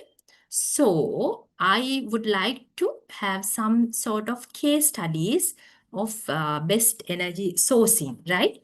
So this is about the sand battery storage story, actually from Finland. All right, what they have done was, first, it is the first commercial sand battery electricity storage, where they will store the electricity by means of heat and store it and get the district heating in the storage energy, right? So just imagine, the innovation does not always mean expensive technology. Sometimes the answer may be beneath your feet, right? So this is one of the success story. And this is again floating wind farm success case from Norway. So they, instead of having the fixed wind farm, they started generating floating concrete structures and on top of that wind farms, right? Where the geography creates the barriers, innovation creates another pathway. Again, energy without borders. This is actually from the case study from India. So an innovation is not simply the renewable energy. The innovation is connecting technology with an entire community, right? Solar farms connecting with the communities, right? Very interesting. Generation, storage, smart management, plus the community, sustainable energy ecosystems, right? And this is again about the case of solar farms where you have the scarce space. This is again the case from Singapore. The resource limitation can become the drivers of innovation. They use the solar farms on top of the waterways, right? So those are the innovations for energy sourcing, again without barriers.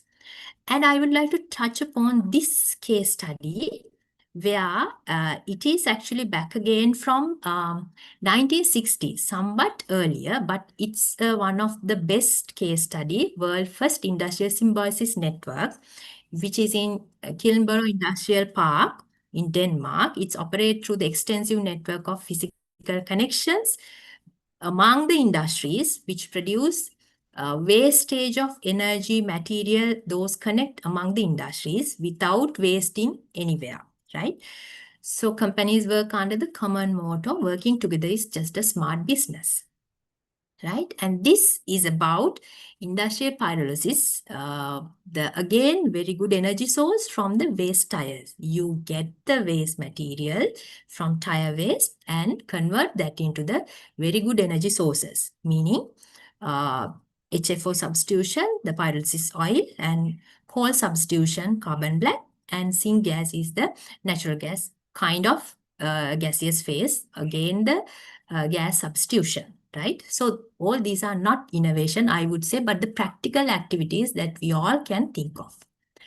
And energy circularity, where a material, if the material contains any amount of energy, which can equally convert into the energy substitution material, right? This case is about the cement kiln co-processing, right? And energy from waste combustion. This is again a case studies like if you have municipal solid waste, your day-to-day waste from household, which can be converted into the energy source. And this is again, you can convert the municipal solid waste into the variable fuel called refuse-derived fuel using the drying techniques. And this is about the electricity generation through methane production of landfilling gases, right? Again, case study from the South Africa. So, and this is one of the interesting case, which I'm really interesting on that, a new customizable toilets that allow the toilet owners to also have the energy source, right? You can get the biogas from the toilet pit and you can get that usage as the energy source. And this is about the flexible balloon biogas plants, which any community can operate this kind of, small biogas plants from the biodegradable waste, which again, you can get the energy. And biogas liquefaction and the transportation application, these are the modern techniques which equally you can use rather than using conventional energy sources. Right? And this is another interesting case, biochar, where you will be storing your energy in the biochar, right? The kind of material, biodegradable, and the coconut husk, rice husk, and all that. The other side of the importance of this is this will support for the carbon sequestration. On the other hand, reduce the CO2 emission and reduce the global warming, right? Those are the multiple benefits out of these applications. So, beyond energy, connecting people, knowledge and action. Energy without borders mean knowledge without borders. What we are doing today, I am very glad for the organizers on behalf of URI Sri Lanka and the partnership without borders, innovation without borders, compassion without borders, and the sustainable communities without borders. Okay. And finally, I would like to touch upon the energy is not the end goal. It is an enabler of sustainable development, right? We all talk about the SDGs. And if you are a corporation circle had some, say we are having some donations to improve the energy sustainability. In your communities, what will you do for your community? You have now the certain idea of certain cases, and now it's your time and our time. Go back in with our community and do something to energy saving, environmental saving, peace building with our community. And every community has different challenges, but every community has power to create solutions, right? As I'm representing Sri Lanka, we also have challenges. I mean, it's a country with 23 million population, electricity is the main, energy requirement, and which has already constraints within this island, extreme hydropower dependency there, and vast renewables. Vast renewables are available, but however, with the grid connectivity and the stability, there are certain the constraints. So there are infrastructure gap. And when it's come to climate profile, it's very unique, very high biodiversity, but it at a risk. Dual monsoon weather patterns, and that is also quite vulnerable with the climate reactions. So those are the situations in my country. And we have very powerful URI community in Sri Lanka across the 9 provinces with 31 active corporate circles.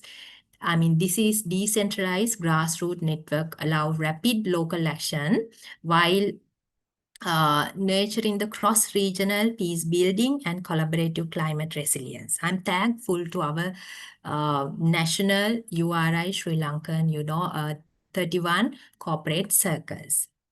And with that, simple action, global impact, right? Each and every of us can, think of having a simple action to our community, which will have the global impact, especially with the climate resilience. Thank you all.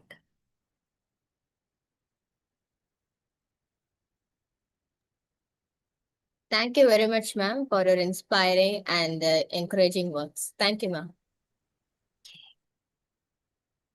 It is my great pleasure to introduce our next speaker, Mrs. Edom Sagai Desta, a lecturer in Department of Electrical and Computer Engineering at Bahir Institute of Technology, Bahir University, Ethiopia. She also BSc in Electrical and Computer Engineering with a specialization in Communication Engineering and MSc in Electrical Engineering for Railway Systems, and is currently pursuing her PhD in Railway System Engineering and Management at Addis Ababa University with over a decade of experience in teaching and research. Her work focuses on sustainable railway system, renewable energy integration, life cycle assessment, low carbon transportation, and climate resilient infrastructure. She is passionate about developing sustainable engineering solutions that contribute to United Nations Sustainable Development Goals. Today at IGEN ENERGATHON 2026, she will share her perspectives on how sustainable energy system and the collaborative approaches can help to build peaceful and resilient, inclusive communities. Ladies and gentlemen, please join me in giving a very warm welcome to Mrs. Edom Sagai Desta. Ma'am, the stage is yours. We welcome you, ma'am. Thank you, Ms. Priya. Energy without borders for global peace, an electrical engineering perspective.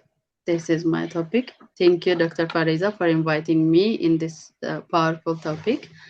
Good afternoon, distinguished guests, respected leaders, fellow speakers, and participants. My name is Edom Sagai. As Ms. Priya says, I'm a lecturer and PhD candidate.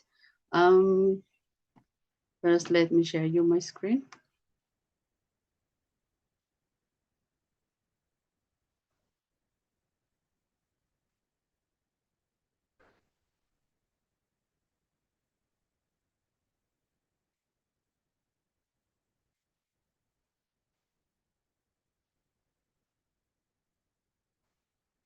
Is it visual? Yes, madam. Okay. As an electrical engineer, educator, and researcher in sustainable railway systems, I see energy not only as electricity flowing through transmission lines or electrons moving in a conductor. I see energy as the backbone of modern civilization. Every hospital, school, communication network, transportation system, industry, and digital technology depends on reliable, affordable, and sustainable electrical energy.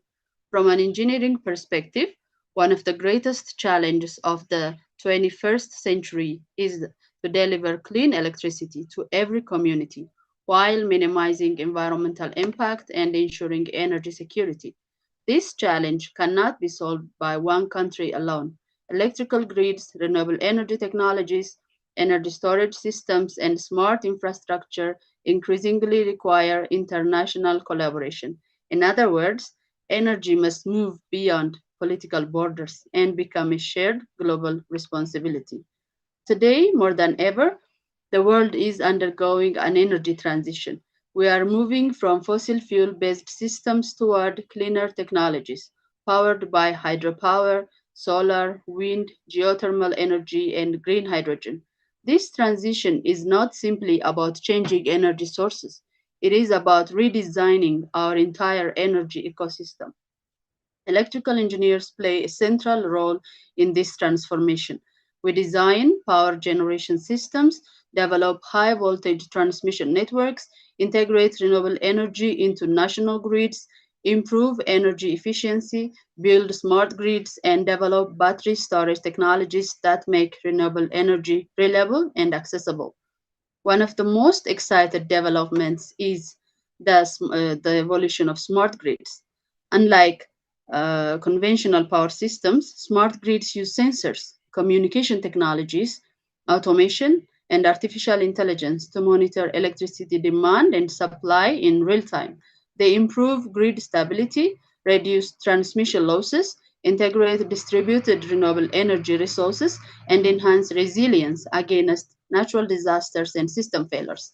These innovations make energy systems more reliable while reducing greenhouse gas emissions. Another critical area is the electrified transportation. Transportation accounts for a significant portion of global carbon emissions. Electrified railways, battery electric trains, and hydrogen powered rail systems provide cleaner alternatives to conventional diesel transportation. My own research focuses on comparing these technologies using life cycle assessment, evaluating not only operational emissions but also manufacturing, maintenance, infrastructure, and end of life environmental impacts. Life cycle assessment teaches us an important engineering lesson. Sustainability is measured across the entire life cycle of a technology, not only during its operation.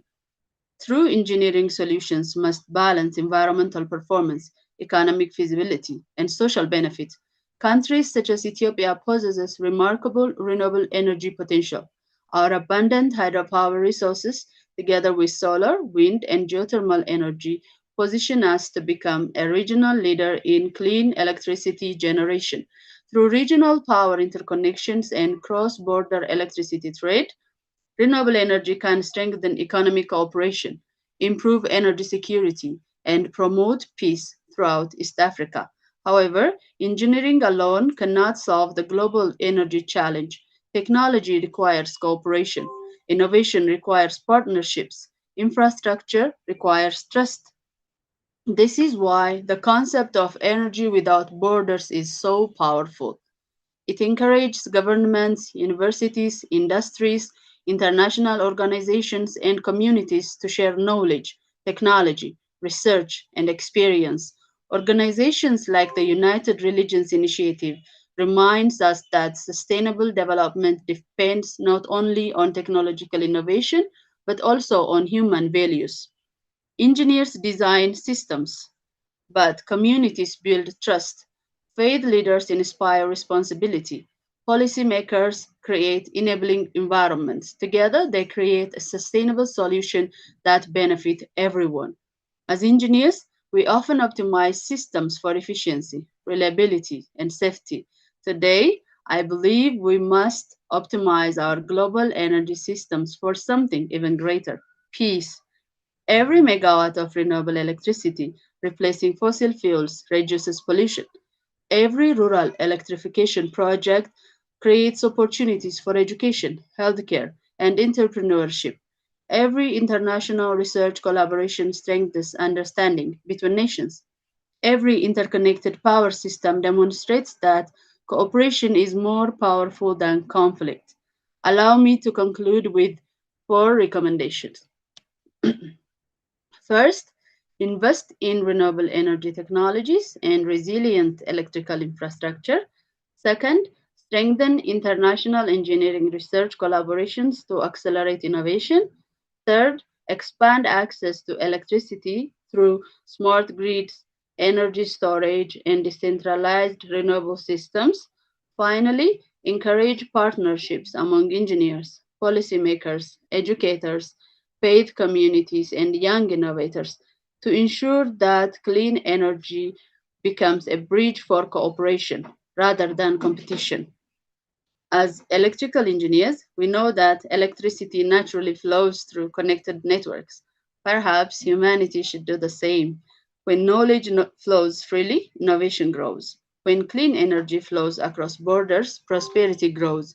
And when people work together toward a common purpose, peace grows. Let us build electrical systems that power not only our cities, but also our shared future. Thank you very much.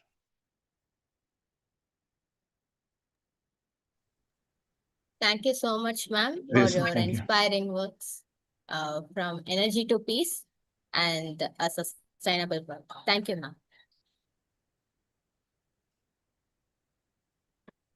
As we come to close of the memorable international program, and it is now time to express our heartfelt gratitude to all those who are attend this invaluable contributions made today's event a grand success. To deliver the vote of thanks, it is my privilege to invite Dr. S. Nagarajan, Faculty of Mechanical and Industrial Engineering, Bahir Dar Institute of Technology, and Bahir Dar University, Ethiopia, and the co-coordinator of this event. Dr. Nagarajan has played a vital role in coordinating this international program through his unwavering support and excellence cooperation. Sir, may I kindly invite you to deliver the vote of thanks? The virtual platform is yours. Okay, thank you, Priyadashini. Am I audible? Yes, sir. Yes, I am. Okay, thank you. Good afternoon, good evening, and morning to all from India and also globe. I am Dr. Nagarajan, as previously told. I am working in Bahir Dar Institute of Technology in the Faculty of Mechanical and Industrial Engineering, Bahir Dar University, Ethiopia. It is my privilege to propose the vote of thanks to this URI Global Session 2026, Action Recommendation by 120 countries. First and foremost, I express my sincere gratitude to Mr. Deepak Kumar for delivering an inspiring and thought-provoking well-lit address, where words have encouraged us to continue working together for peace, sustainability, and interfaith harmony. You also explained the initiative taken by the IGEN. Thank you, sir. I extend my heartfelt appreciation to our distinguished speakers, Mr. Faisal Elias, Pakistan, Dr. Arosa Hemali from Sri Lanka, Ms. Edo Sagaye Desta from same our institute, Bahir Dar Institute of Technology, Ethiopia, and Mr. Tofa Francis, Nigeria. I think he said his activity in video. So I thank you all for sharing your valuable knowledge, experience, and recommendations. Your insightful presentation have greatly enriched today's global dialogue, and I hope the audience who are in this IGEN 2026 Ennergathan will get some ideas. I also express my heartfelt gratitude to Dr. Ramesh, President, and Dr. Farisa, Secretary of URI IGEN Green Circle, for their constant encouragement, guidance, and support. My appreciation goes to student coordinators and moderator, Ms. Priyadarshini and Ms. Renita Safran of Dr. MGR Educational Research Institute. I also thank every member of the organizing committee, the technical support team, volunteers, jury cooperation circles, and all participants from different countries for your enthusiastic participation and unwavering commitment to building a greener, more peaceful, and sustainable world. Let us continue to work together beyond today's session and transform these valuable recommendations into meaningful actions for our communities and future generation. Once again, thank you all for your presence and support. I am looking forward to meeting you again in 2027 IGEN Hackathon. Thank you for this opportunity. Thank you. Priyadashini? Yes, sir. I also extend my gratitude to every participants, cooperation circle members, faculty member researchers, youth leaders, and guests who joined us from different parts of the world. Your presence has made today's session truly meaningful. Let us continue working together beyond today's event, building bridges of understanding, protecting our environment and empowering our communities and strengthening interfaith cooperation for greener and more peaceful world. Thank you once again for your active participation. Stay safe and stay inspired and continue making a positive difference. Have a Thank wonderful you. day. Thank you. Thank you, Honorable. Thank you.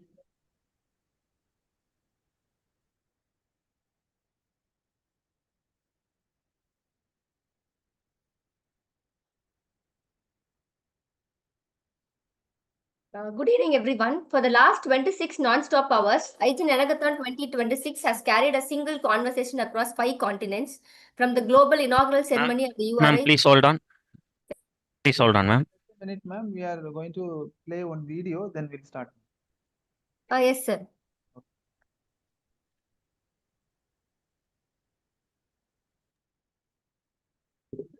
Thank you. So I would like to invite Niranjan to present a short film which was given by St. Xavier College.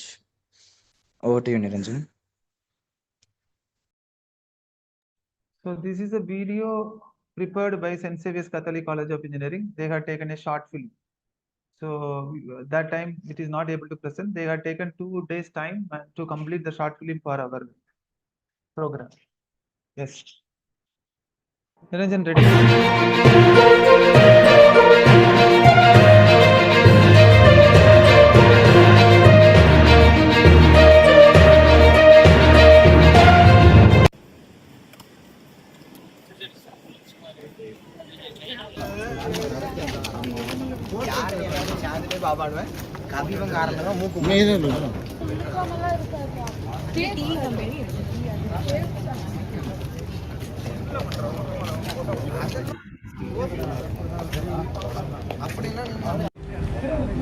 Now, a lot of students are going to the protest. Let's ask the opinion of the bystander. To be honest, எனக்கு இந்த topic பற்றி அவ்வளோ clarity இல்லை அப்படின்னு நான் சொல்லுவேன். Because AI is helping many fields like education, medicals, research centers and etc. Right? So at the same time ஒரு AI வந்து நம்ம யூஸ் பண்ணுறதுக்கு நிறைய more amount of water as well as electricity use ஆகுது அப்படின்றதும் நம்ம இங்கே கேள்விப்பட்டிருக்கோம். ஸோ லைக் லிட்ரலி ஒரு ஏஐ சர்ச்க்கு வந்துட்டு கிட்டத்தட்ட 500 ml ஆஃப் வாட்டர் யூஸ் ஆகுது அப்படின்றது இங்கே சொல்லியிருக்காங்க. ஸோ அதை நம்ம எவ்வளோ அக்யூரேட் அப்படின்றதையும் நம்ம பார்த்துக்கணும்னு நினைக்கிறேன். ஸோ என்னோட ஒப்பீனியன் என்னென்னா லைக் ஏஐ வந்து கம்ப்ளீட்லி அப்போஸ் பண்ணவும் முடியாது, அட் த சேம் டைம் என்னால் சப்போர்ட் பண்ணவும் முடியாது.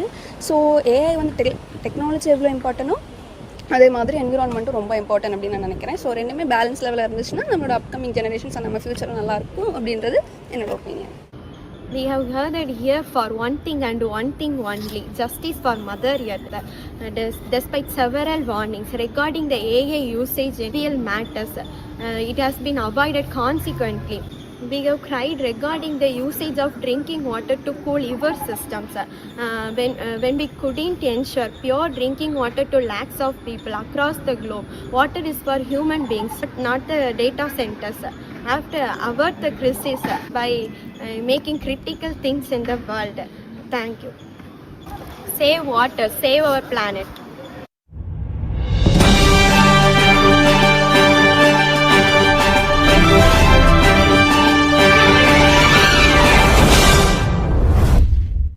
Come, determined, 23 years old, student leader, Maya. Why are you protesting artificial intelligence? Because progress is not free. Someone always pays. Sometimes the planet pays. Every massive AI system runs on data centers. Data centers needs electricity. Electricity creates heat. Heat demands cooling. Cooling consumes water. Millions of videos, millions of images, millions of conversations all leave footprints. We never say. We are asking one question. How much convenience is worth for one more dry river? Some experts say AI also helps solve climate change. Maybe. Then let's make sure the cure does not become another disease. Because people doesn't see the hidden cost. Everyone sees answers. Nobody sees the rivers. Nobody sees the servers. Nobody sees the power plants. Nobody sees the cooling towers. Convenience has made consequences invisible. She's not wrong, but she's incomplete. Every technology consumes resources. Hospitals, universities, streaming movies, and air condition all consume electricity. The question isn't does AI consume energy? The real question is what value do we receive for that energy? And if the value is asking an AI to write birthday wishes, generate memes, make fake celebrity videos, is that worth burning more electricity? Fair question. Now let me ask one. Should we shut down MRI scanners because hospitals consume power? Should we stop satellites because rockets pollute? Technology really the waste is. I had like to add something. People think environment hate technology. We don't. We hate only the irrespective technologies. If AI companies know how much their companies consume their energy, they should publish their transparent environment report, just like factories do. Transparency creates accountability.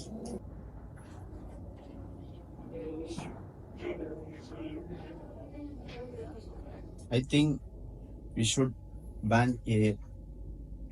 Governments are already working towards greener infrastructure, renewable energy powered data centers, liquid cooling, energy efficient chips, and carbon reporting.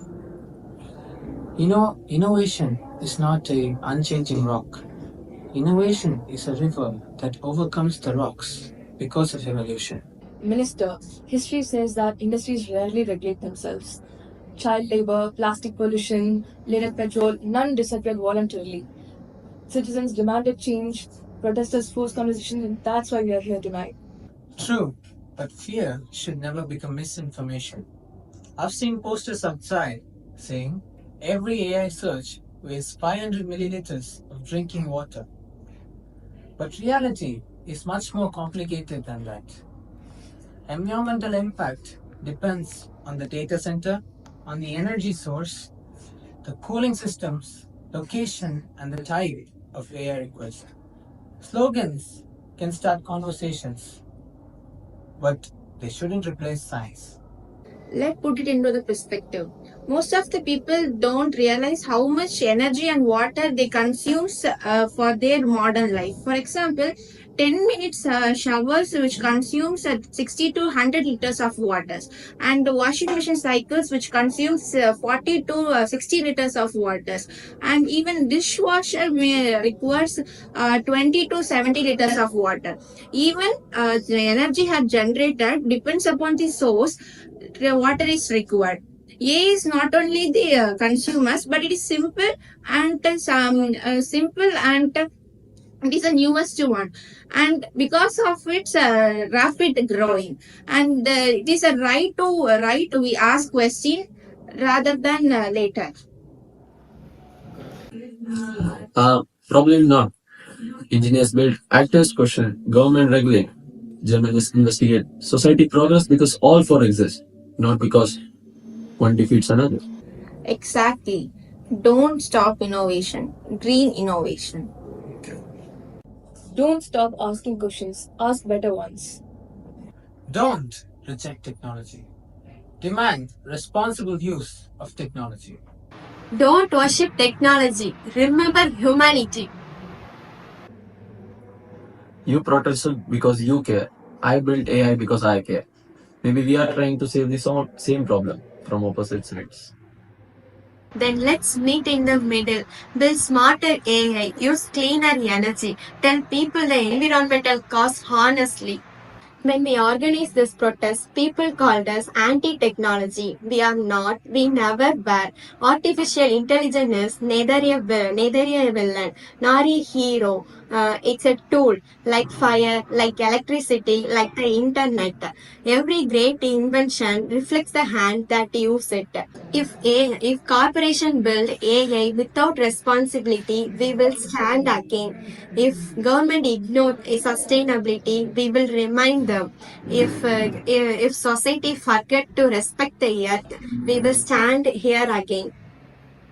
Not because we wish to stop it, not because we wish to gate it. The day every major AI companies can run responsibly, the day clean energy power competition, the day innovation values reverse as much as revenue, that day our protest will end. Until then, our voices are not against for artificial intelligence, but there are for responsible intelligence. Because the greatest achievement AI can ever accomplish, it's not replacing human beings, it's helping human beings to protect the only home we have ever had, the earth. Every generation will inherit two paths, the path to invent and the path to choose.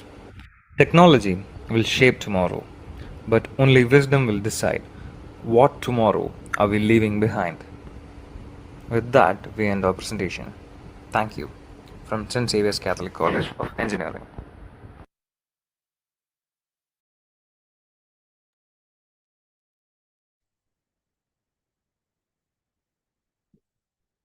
முடியட்டு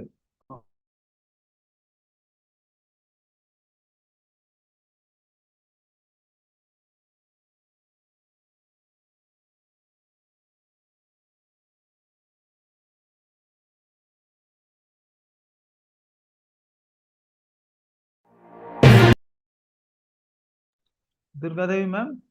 Yes, sir. Yes, Start ma'am. பண்ணுங்க. Good evening, everyone. For the last 26 non-stop hours, IGEN ENERGATHON 2026 has carried a single conversation across 5 continents, from the global inaugural ceremony and the URI global session through the India Special Energy Session, the Africa Energy Access Assembly, the Europe Clean Energy Transition Assembly, the America Smart Energy Transformation Assembly, Australia Climate Resilient Energy Assembly, the Asia Sustainable Energy Transition Assembly, the Youth Sustainability Leadership League, the IGEN Partner Session, and the SDG4 Energy Global Assembly. We began as strangers across time zones. We now stand here as one global community united by a single mission, affordable and clean energy for all under SDG 7. It is my pleasure to warmly welcome all our distinguished guest speakers, partner organizations, faculty members, students, and participants to this program. We are delighted to have such a diverse gathering of experts and partners joining us to share their insights, experiences, perspectives. Your presence and valuable contributions make this program truly meaningful. On behalf of the organizing team, I extend a very warm welcome to each and every one of you. We look forward to an engaging and impactful session. Once again, welcome you all to the grand valedictory ceremony of IGEN ENERGATHON 2026.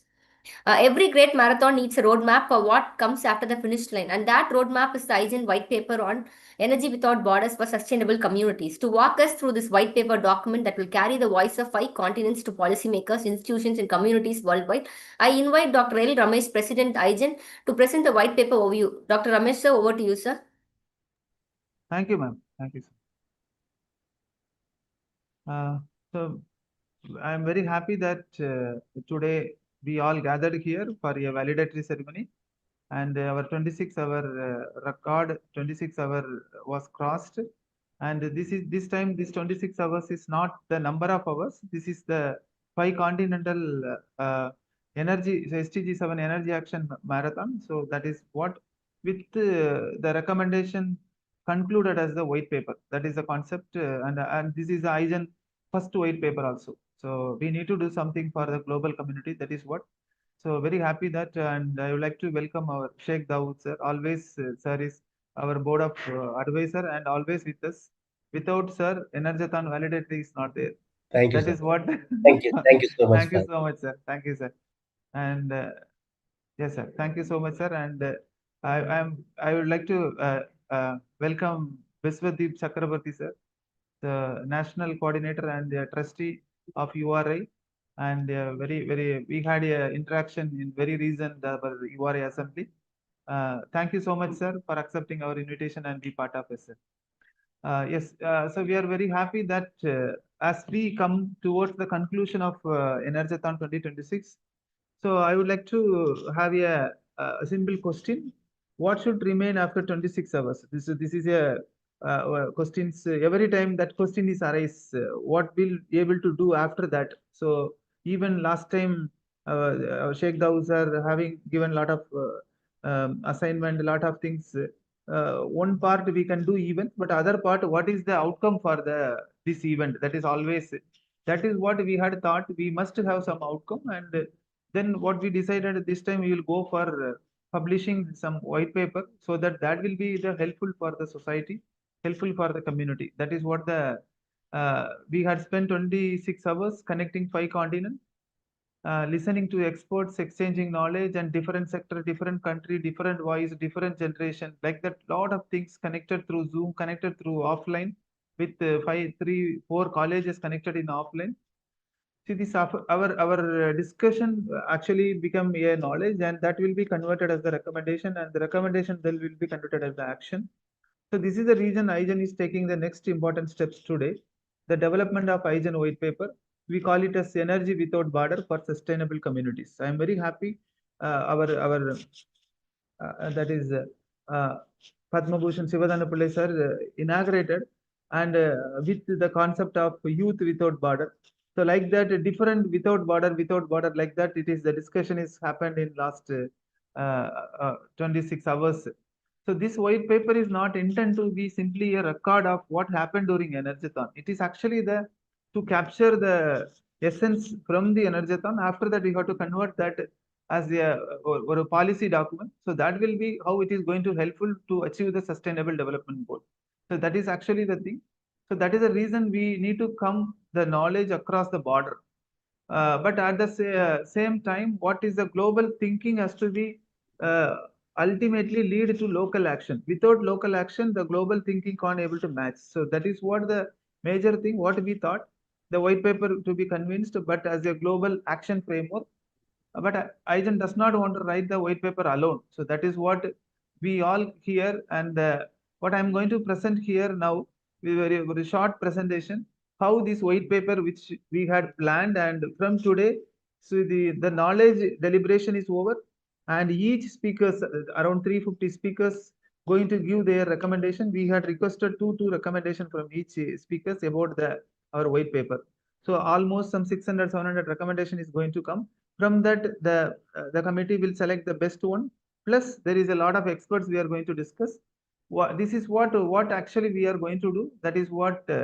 Then finally it will be coming like a white paper. Then we will go for the presentation.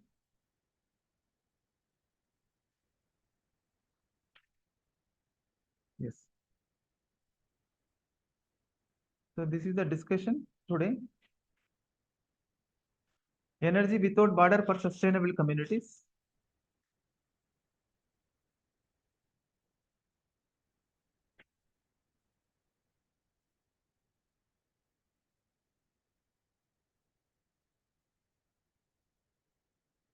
Okay, so there is a data which states that it is a correct perfect time. We need to move towards some policy document. There is a lot of policy documents is available, but how we need to make it different to support to achieve the sustainable development goal through this energy related action, particularly the energy without border. So that is why this energy without border. So we have national borders, religious borders, economic borders, technological borders, social borders. But we must need climate change does not stop at your border. So this energy insecurity does not stop at your border. Technology and innovation should not stop us. One planet, one shared energy future, one shared responsibility. So this has to come in our all the mind. Then only we need to go to the next part of. So from Energathon to the knowledge, this knowledge to the conversion to ideas, and then the research insights, then innovations, then policy perspective. Finally, it is the action recommendation. So the start with 26 hour, 5 continent, multiple sector, multiple perspective. Finally, we had connected today around 25 partners. So this partners representation finally come towards the recommendation. So this is a IGEN white paper 2026 energy without border for sustainable communities. This is what it is going to come. It is going to talk about global perspective, research evidence, innovation and technology, policy and governance, international cooperation, community actions. What will be the white paper address? It will address the energy access, clean energy transition, energy innovation, energy and climate, policy and global cooperation, community and youth action. So there's some practical evidence which we are going to present. So from dialogue to global action, The white paper journey starts today, and the Energathon Global Dialogues here, speaker recommendation is going to come. Then we will have a global and continental synthesis, our collective priorities, expert review, then white paper framework will be get ready. Then it will be converted to the policy research document.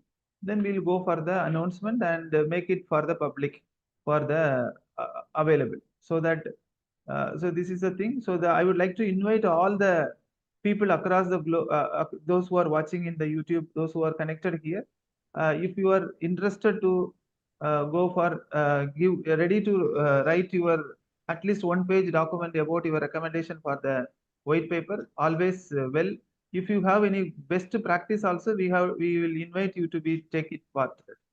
To summarize that, energy without border for sustainable communities is our effort to transform the collective knowledge generated through Energathon 2026 into a practical global action framework.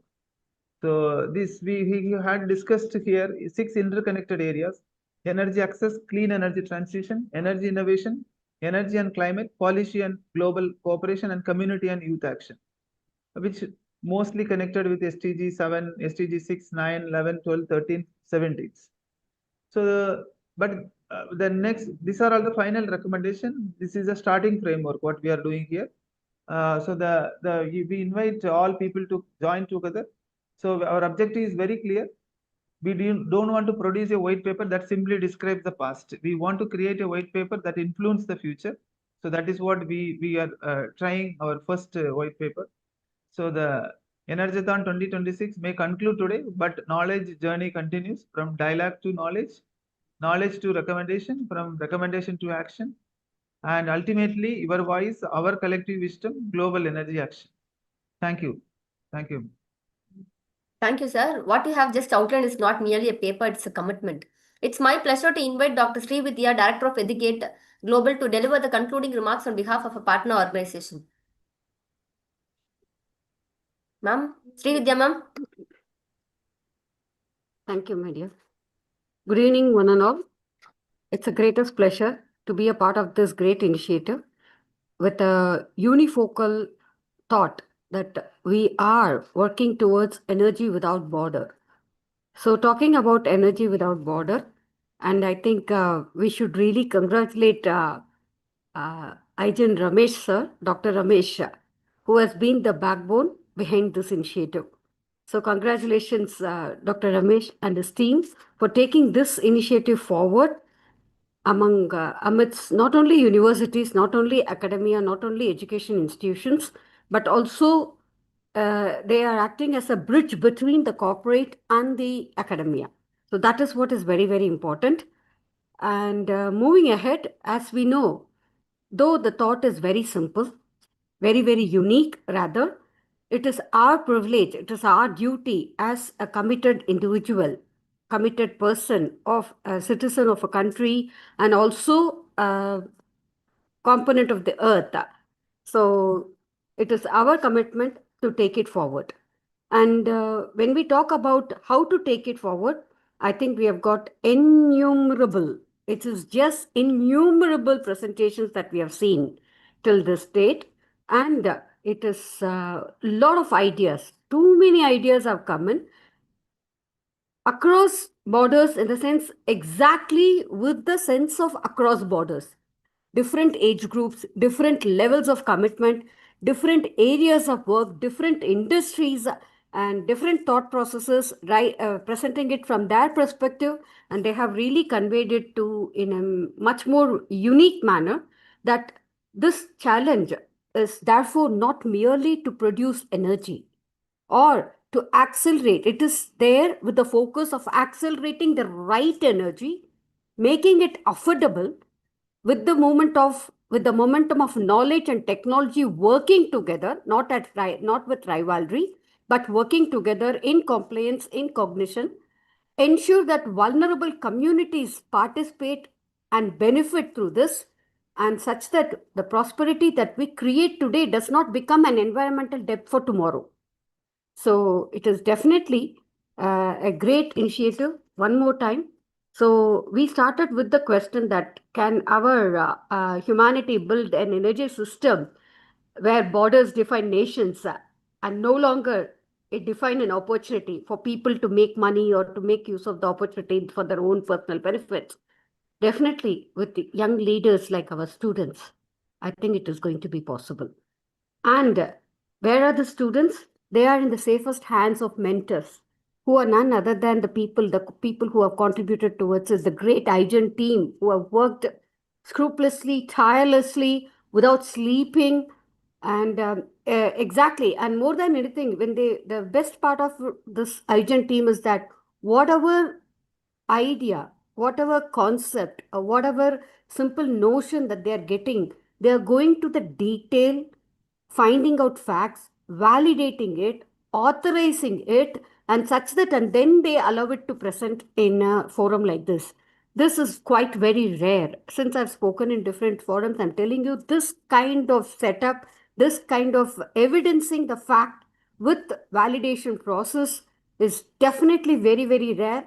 We cannot find it other than IGEN. Thank you, Dr. Ramesh, for working with your team so scrupulously. And really, whatever we are presenting, as Dr. Ramesh was presenting just now, the paper that is going to be there, that's going to be published, that's going to come up, is definitely, it's going to be the one-stop solution for accelerating energy without borders for a sustainable future. That much I'm very sure, because so many deliberations, so many recommendations, so many experiences, so many knowledge sharing has come through this platform with evidences. That's what is the thing. Evidence is very, very rare. And this has come up in this platform with the help of this great team who have been working with us. And definitely, what we just spoke during our session, I would like to really take it up. Energy without borders doesn't ultimately requires only SDG 17. It's a partnership of all the SDG goals working together, because we all have to work together with the unison of thought of taking this initiative forward, such that make use of this, whatever time that we have spent for this 26 hours on this platform, on this virtual podium, should not go waste. That is, I've spoken for this in this podium, I'm going to wind it up. It's never like that. It's our initiative to take it forward with unique mindset and with the collaboration mode, working in coalition, such that we are all together to save this one planet, which is very, very dear to us. And that's the only planet that we have. Thank you, Dr. Ramesh. Thank you, IGEN team. Thank you, ma'am. Really, we Thank you so really much. congratulate you from the bottom of the heart for the greatest effort that you have put in. And definitely, you are all the pioneer leaders of sustainability when it comes to India. Thank you. Thank you, ma'am. Thank you so much. Thank you, ma'am, for your valuable concluding remarks and for your support and partnership in making this program a success. We now come to an important segment of a closing ceremony, the summary reports for the various sessions of IGEN ENERGATHON 2026. Over the past 26 hours across 5 continents and multiple global assemblies, we have witnessed meaningful discussions, innovative ideas, and strong commitments towards a sustainable energy future. I will now invite the respective session heads and leads as per the program schedule to briefly share the key outcomes and highlights of the sessions. I kindly request each speaker to keep the summary crisp so that we can honor the time of everyone joining us across the different time zones. To begin, may I invite Dr. D. Lakshmi Ma'am, Session Head of India Special Energy Session, India's Roadmap towards SDG 7 and Net Zero Future, to share the key outcomes of the session. Lakshmi Ma'am. Good evening to all. As we come to the conclusion of ENERGATHON 2026, India's roadmap towards SDG 7 and Net Zero Future, it's my privilege to honor all the speakers who have joined with me on this session. On behalf of the Institution of Green Engineers, and also I extend my heartfelt gratitude to our President Dr. L. Ramesh sir for his visionary leadership, constant encouragement, commitment towards promoting the green and engineering and sustainable development. So I sincerely appreciate my special thanks to the speakers. I express my deepest gratitude to our distinguished speakers, beginning with Dr. Professor Nilesh Narayana Prasad for his inspiring opening address, followed by Chandran Vinod Kumar sir for his inspiring contribution on sustainable healthcare. Also, I thank the startup session speakers, Dr. Sivagami Sundari Guneshekaran, founder and director of Siviniac Technologies Private Limited, and also Mr. Nanda Kishore, technical head for sharing their entrepreneurial and technological insights. I sincerely appreciate our young speakers, Ajay Bhaskar, Nasir, Ayan, and Abu Bakar, along with the participating school students for their enthusiasm and inspiring ideas.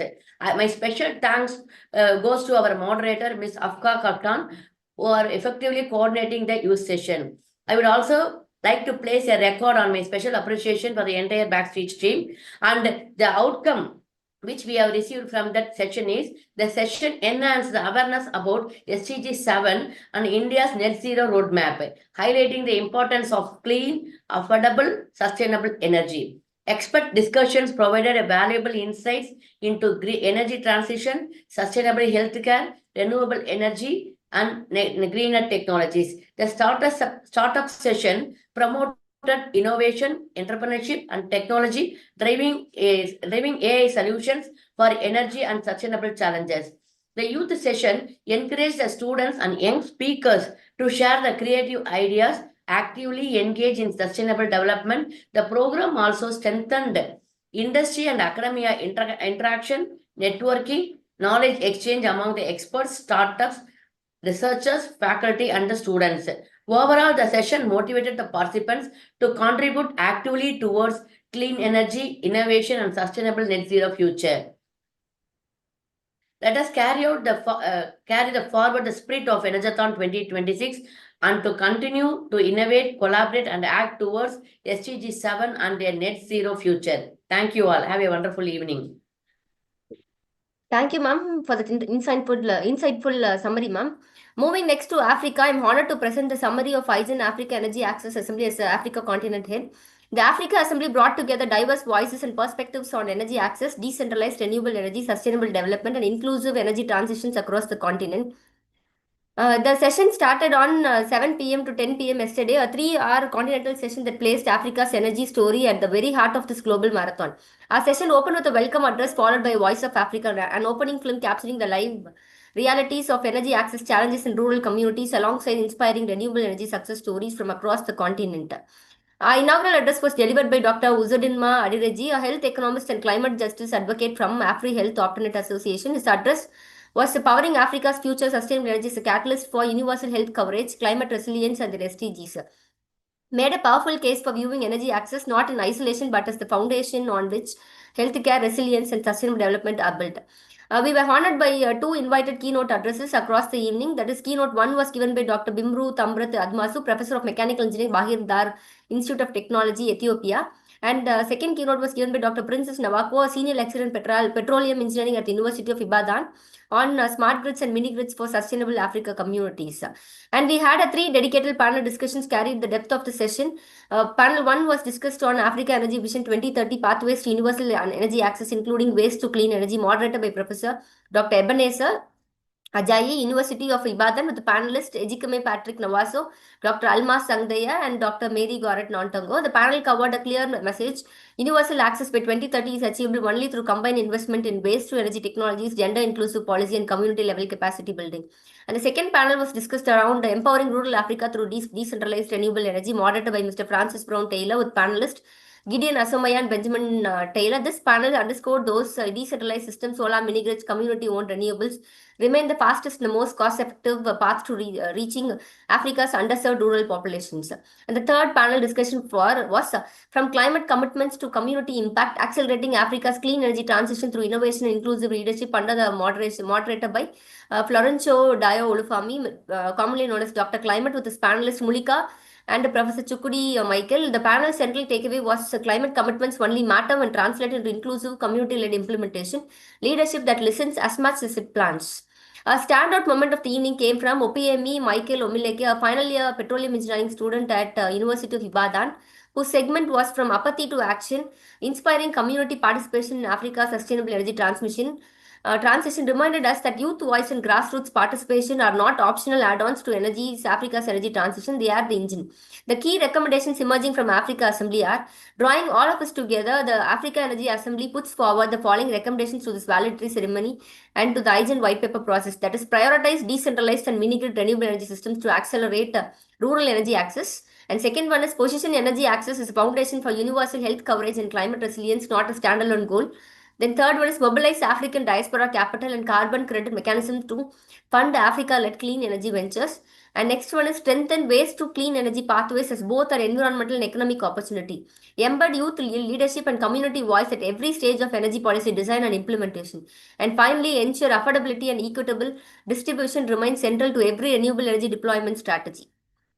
Finally, to conclude, on behalf of every speaker, panelist, moderator, and the participants who gave their voice to Africa Energy Access Summit 2026, we thank everybody. Africa's message to this global marathon is simple. Energy without borders begins with energy for everyone, everywhere, starting with those who need it most. Thank you all. And now I hand over the session to next session head. May I now invite Dr. Vasanthi Reena Williams, ma'am, session head of IGEN Europe Clean Energy Transition Assembly, to share her key outcomes and takeaways from European session. Vasanthi, ma'am, over to you, ma'am. Vasanthi, ma'am. Ma'am, greetings, ma'am. On behalf of European continent, myself, Yuvraj from SMEC, I will be giving a summarized note, ma'am. Shall I proceed, ma'am? Yes, sir, you can proceed, sir. Yes, ma'am. So, a warm good evening to all. So, as a speaker summary, as a key outcome, our European continent session of an IGEN ENERGATHON 2026, Energy on Without Borders for Sustainable Communities theme, brought together a distinguished experts from countries like Greece, Germany, the United Kingdom, Portugal, and Norway to discuss the future of clean energy and climate resilience, sustainable workforce development, and renewable energy technologies. The European continent formed an important part of IGEN Global 5-Continent Energy Action Marathon, which focuses on advancing the SDG 7 goal, especially on affordable and clean energy through international knowledge sharing and actionable recommendations. As a speaker notes from starting our inaugural address by Rania Lambamam from Greece, ma'am highlighted the importance of international collaboration with addressing all energy and sustainable challenges, followed by Adas Kumit ma'am from the United Kingdom on environmental policy and sustainability, connected the environmental policy with sustainability, giving a clean examples of real time how the participants can able to understand on the policy of climate action. Then followed by Dr. Luis Miguel Cardozo on the topic of sustainable energy streams. He presented an academic and technological perspective on developing a clean and more sustainable energy systems. Then followed by Janet Lugin ma'am, Germany, as a CEO of S2B Connected Systems. On the topic of energy and sustainability industry perspective, ma'am highlighted the role of industry, innovative business approaches, how it can be obtained in a clean energy transitions.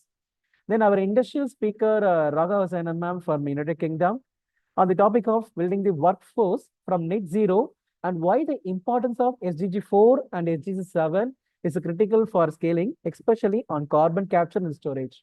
So ma'am empathized his delivery speech by achieving the net zero requires a more clean energy technologies. That is because of a carbon capture and storage, and it made a skilled workforce capable of implementing them in near future. And Dr. Elaine Peresi ma'am from United Kingdom as a youth services scholar, ma'am given us that is maximum insightful ideas on youth innovations for climate resilient energy systems. Ma'am focused on how the youth participation and innovation is much will empower the future people by giving a more sustainable solutions for the climate resilient energy topics. Then finally, our validated guest of honor, Professor Sanjeev Kumar sir from Norway, delivered a topic on power electronics in renewable energy system. Sir demonstrated how the critical role of power electronics in real-time energy systems will be reliable and intelligibly implemented in modern energy systems. As an overall outcome, we can understand that our European session has clearly demonstrated the energy transition is not only the technical challenge, but also a policy, but also education, a workforce, and a societal challenge that has to be taken care of in the nearby future. So thanks for giving me a wonderful opportunity. On behalf of IGEN European Continent team and has made us a good teamwork participation in IGEN ENERGATHON team. And we express a warmful, thankful to the all teams and organizing team. Thank you, sir. Thank you, Raj sir, for the valuable summary. Next, may I invite Dr. V. Sugasni ma'am, American Continent Head, to present the summary of IGEN America Smart Energy Transformation Assembly and highlight the key outcomes of the session, ma'am. Over to you, ma'am. Good evening, I'm Dr. Sugasni. American Continental Head. Initially, we have a speech with the Bricken Madam, Life Millennium Global.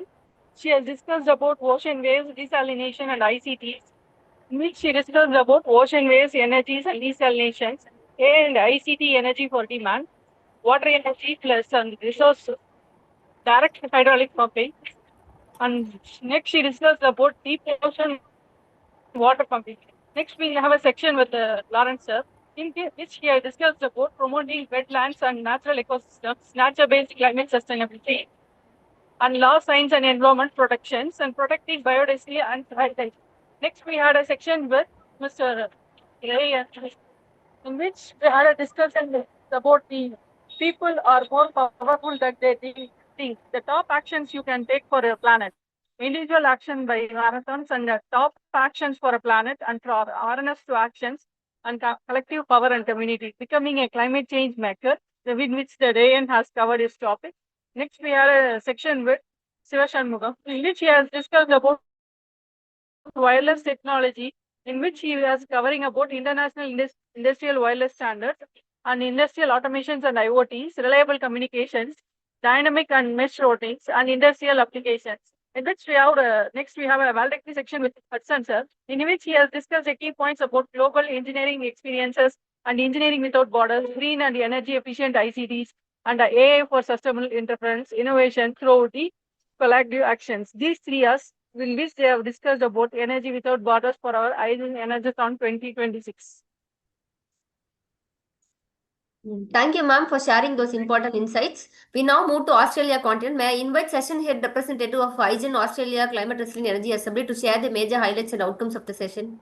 Over to you, sir. Yes, ma'am. So, good evening to all. The IGEN ENERGATHON 2026, the Australia Continental Energy Access Assembly was conducted under the theme Energy Without Borders for Sustainable Communities as part of the Global 5 Continent SDG for Energy Action Marathon. The program provided an international platform for exchanging ideas and experiences related to sustainable development, clean energy, innovation, and inclusive communities. The sessions covered a range of important and emerging topics. Ms. Pavitra Sambatkumar shared insights on biosensor and their applications in healthcare, highlighting the role of technology in improving health monitoring and diagnosis. Mrs. Philippa Rowland discussed renewable energy transition and the importance of accelerating the shift towards clean and sustainable energy sources. Mr. R.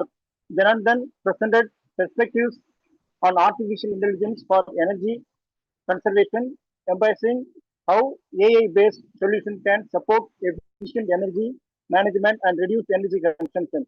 Mr. Ramkumar Venkatraman focused on emerging technologies for net zero energy systems, highlighting the potential of innovative technologies in achieving sustainable and low carbon energy system using digital technology. Ms. Saroni Rai addressed gender equality and sustainability, emphasizing the importance of inclusive participation and equal opportunities in achieving sustainable development. The program highlighted the significance of innovation, collaboration, renewable energy, energy efficiency, gender inclusion, and technological advancement in achieving Sustainable Development Goal 7, affordable and clean energy. The discussion also reinforced the need for collective action and international cooperation to address energy challenges and promote sustainable communities. The successful conduct of Australian Continental Assembly was made possible through the dedicated effort of the speaker, organizer, coordinator, technical team, volunteers, participants, and the wider IGEN community. The program concluded with a renewed commitment, transferring the knowledge and ideas shared during the session into cleaner, greener, inclusive, and energy secure future. Thank you all. Thank you for the opportunity given to me. Thank you. Thank you, sir. Thank you, sir, for the insightful reflection. Next, may I invite Dr. Balakrishnan, sir, Asia Content Head, to share the key takeaways from the IGEN Asia Sustainable Energy Transition Assembly. Over to you, sir.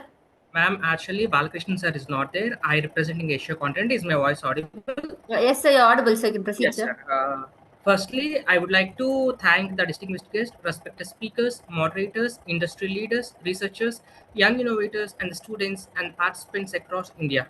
And firstly, we had started our session focused upon future energy leaders of Asia, skills innovation and entrepreneurship for the sustainable tomorrow. And we had begun the session with our continent head, Balakrishnan sir, followed by the inaugural address by Srividya madam. And later we called our academic perspectives from Mr. Shaima Faris from Oman and Miss Mona from Lebanon and Dr. Adel Ahmad from UAE. And later we had followed with the panel discussion, and later we had entered into the second segment. The second segment it is about leadership to the strategic dimensions of Asia's sustainable energy transition. Session was moderated by Dr. Nadia, and the panel we had the young speaker Mr. Rahat Shaikh and industry speaker Ms. Sindhu and young research speaker Mr. Lohit Ishwar Reddy.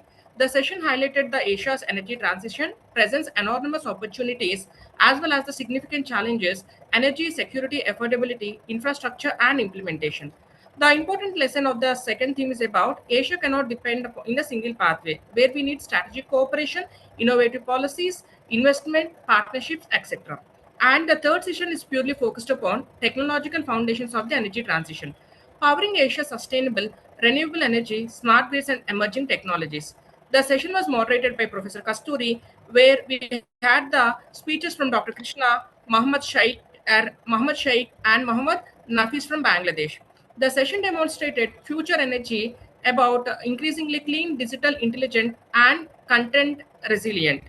And the fourth session, the final thematic session, is about uh, energy climate for all, community-led solutions, and inclusive just transition in Asia. The session was moderated by Dr. Halima, and the panel brought about Dr. Nara Subramanyam sir from Malaysia, Professor Srinivasan from Singapore, and Ms. Aya Riaz from India.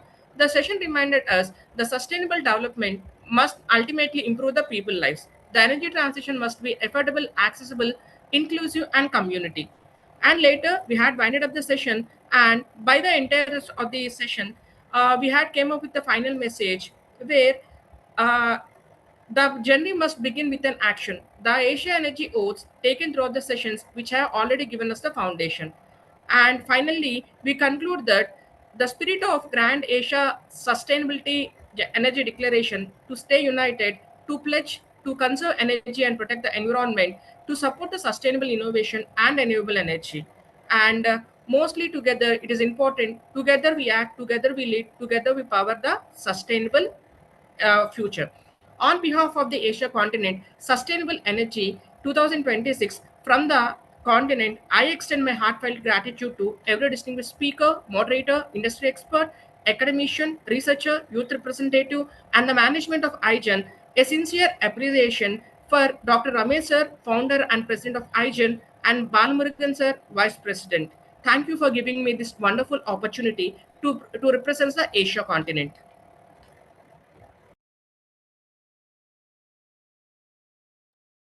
Ma'am, ma'am, unmute, ma'am. Yes, sir. Sorry, sir.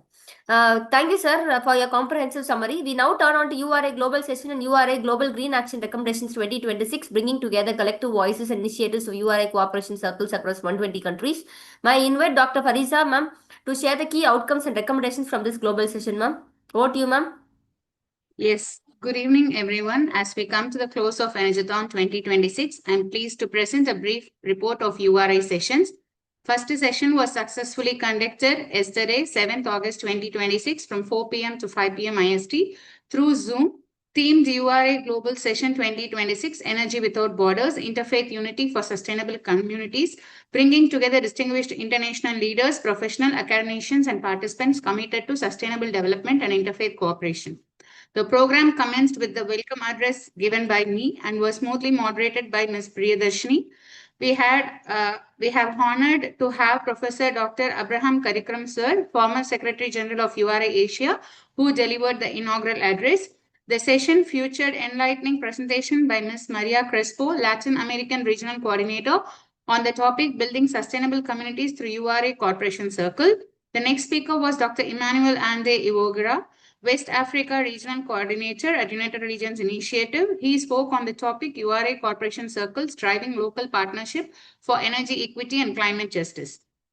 The next speaker was Mr. Shah Ali Ahmed Faruqi, an individual member of the United Religion Initiative. He spoke on the topic URA Global Youth Leadership for Peace, Justice and Climate Action. And the final speaker was Ms. Despina Namwambi, Regional Coordinator of Africa, Great Lakes and URA Global Women's League. She spoke on the topic Driving Climate Justice Through Energy Equity, the Power of Local Collaboration. Vote of thanks was given by Dr. S. Nagarajan, sir. All speakers shared valuable insights on sustainable communities, energy equity, climate justice, youth leadership, and the power of local and global partnership. The interactive discussion that followed reflected the participants' enthusiasm and commitment towards creating a more peaceful, inclusive, and sustainable future. The second session of URA was conducted today, 8/8/2026, themed URA Global Session, Global Green Action Recommendation, held online under the inspiring theme Energy Without Borders, Interfaith Unity for Sustainable Communities. The program commenced with welcome address by me, followed by moderation by Ms. Priyadarshini. The first speaker was Mr. Deepak Kumar, Communication and Training Officer, United Religions Initiative, East India. He was the valedictory guest speaker. The second speaker was Mr. Faisal Ilyas, Honorary CC Coordinator, United Religions Initiative, Pakistan.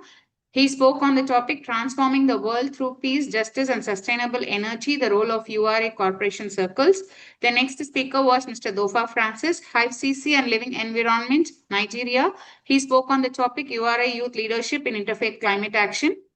The fourth speaker was Dr. Harosha Himali, Senior Lecturer in Engineering Technology, USA, Sri Lanka.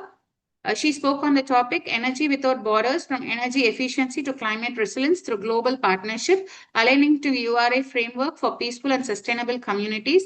And the final speaker was Ms. Edom Tamaske Desta, individual member of URA from Ethiopia. She spoke on the topic Energy Without Borders for Global Peace, a URA Framework for Peaceful and Sustainable Communities. Vote of thanks was given by Dr. S. Nagarajan, sir. All speakers shared valuable perspectives on the URA Global Green Action Recommendation 2026 and emphasized the effectiveness and importance of collective action, interfaith cooperation, energy efficiency, climate resilience, and community-driven sustainable development. Thank you all for your valuable participation and contribution, and we look forward to working towards to transform today's recommendation into tomorrow's action. Thank you. Thank you, ma'am, for presenting those meaningful global recommendations. May I now invite Ms. Shankari Lakshmi Narayanan, moderator for IGEN YSLL, Youth, Energy and Climate Change. Madam is not there, ma'am. So that move on to we next can session. go ahead. Yes, sir. We now come to the IGEN partner session, Energy, Climate, SDG Action, Multi-Level Activities, which brought together diverse partner organizations and stakeholders. May I invite respective session head to present the key outcomes and highlights of the partner session, sir? Ma'am, I think Madan is there. Maybe Madan will give. Yes, sir. Yes, sir. In short, you can give. Yes, sir. Good evening, everyone. So it's my pleasure to give the immense report of our IGEN ENERGATHON 2026, a partner session. 4 partners have joined in this wonderful session. First, Dr. MGR Education and Research Institute had a debate with 16 students with a powerful impact. Next, St. Xavier's Catholic College of Engineering. Just now they played the video for 10 minutes to bring the impact of what is AI and what AI is it boon or bane, like that. So next is Sri Ishwar College of Engineering from Coimbatore. They came up with a real-time projects, displayed our real-time projects. 18 projects were displayed. And next to Sri Manakula Vinayagar College of Engineering from Pondicherry, they had a pitch presentation and also video presentation and project presentation. They displayed many real-time projects, which is useful for that. They are going to give it for a pattern, and they will be giving it as a white paper also. So this is about IGEN ENERGATHON 2026 partner session. We conducted for 2 hours. We completed it on time. So thank you for giving us the wonderful opportunity to present in our ENERGATHON event. Thank you. Thank you so much, sir. Thank you, sir, for sharing the valuable contributions of a partner organization. And finally, to conclude this round of summary reports, I invite Dr. E. Kavita, Director, IGEN and Event Coordinator, to share the key outcomes of SDG for Energy at Global Assembly. Over to you, ma'am. Kavita, ma'am. Yes. Yes, ma'am. Thank you, ma'am. Yeah, it's a very good evening to everyone present here. Regarding this SDG for Energy Youth pitch presentation. So today we had nearly, the welcome address was given by Dr. Kavita, Director IGEN. It was followed by the introductory address of Dr. Sudhir Joshi, Director SDG Brigade India. He gave the wonderful presentation on this SDG for youth, how does youth have to undergone this the sustainable development goals. So now then followed by the 17 speakers.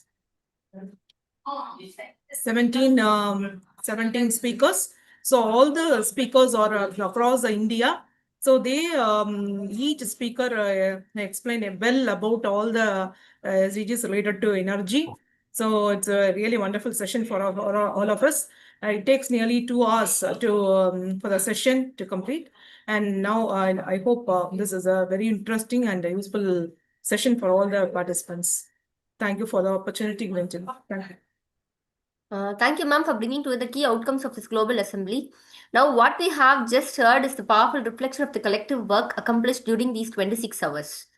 5 continents, multiple global assemblies, diverse voices, one shared commitment to sustainable energy and climate action.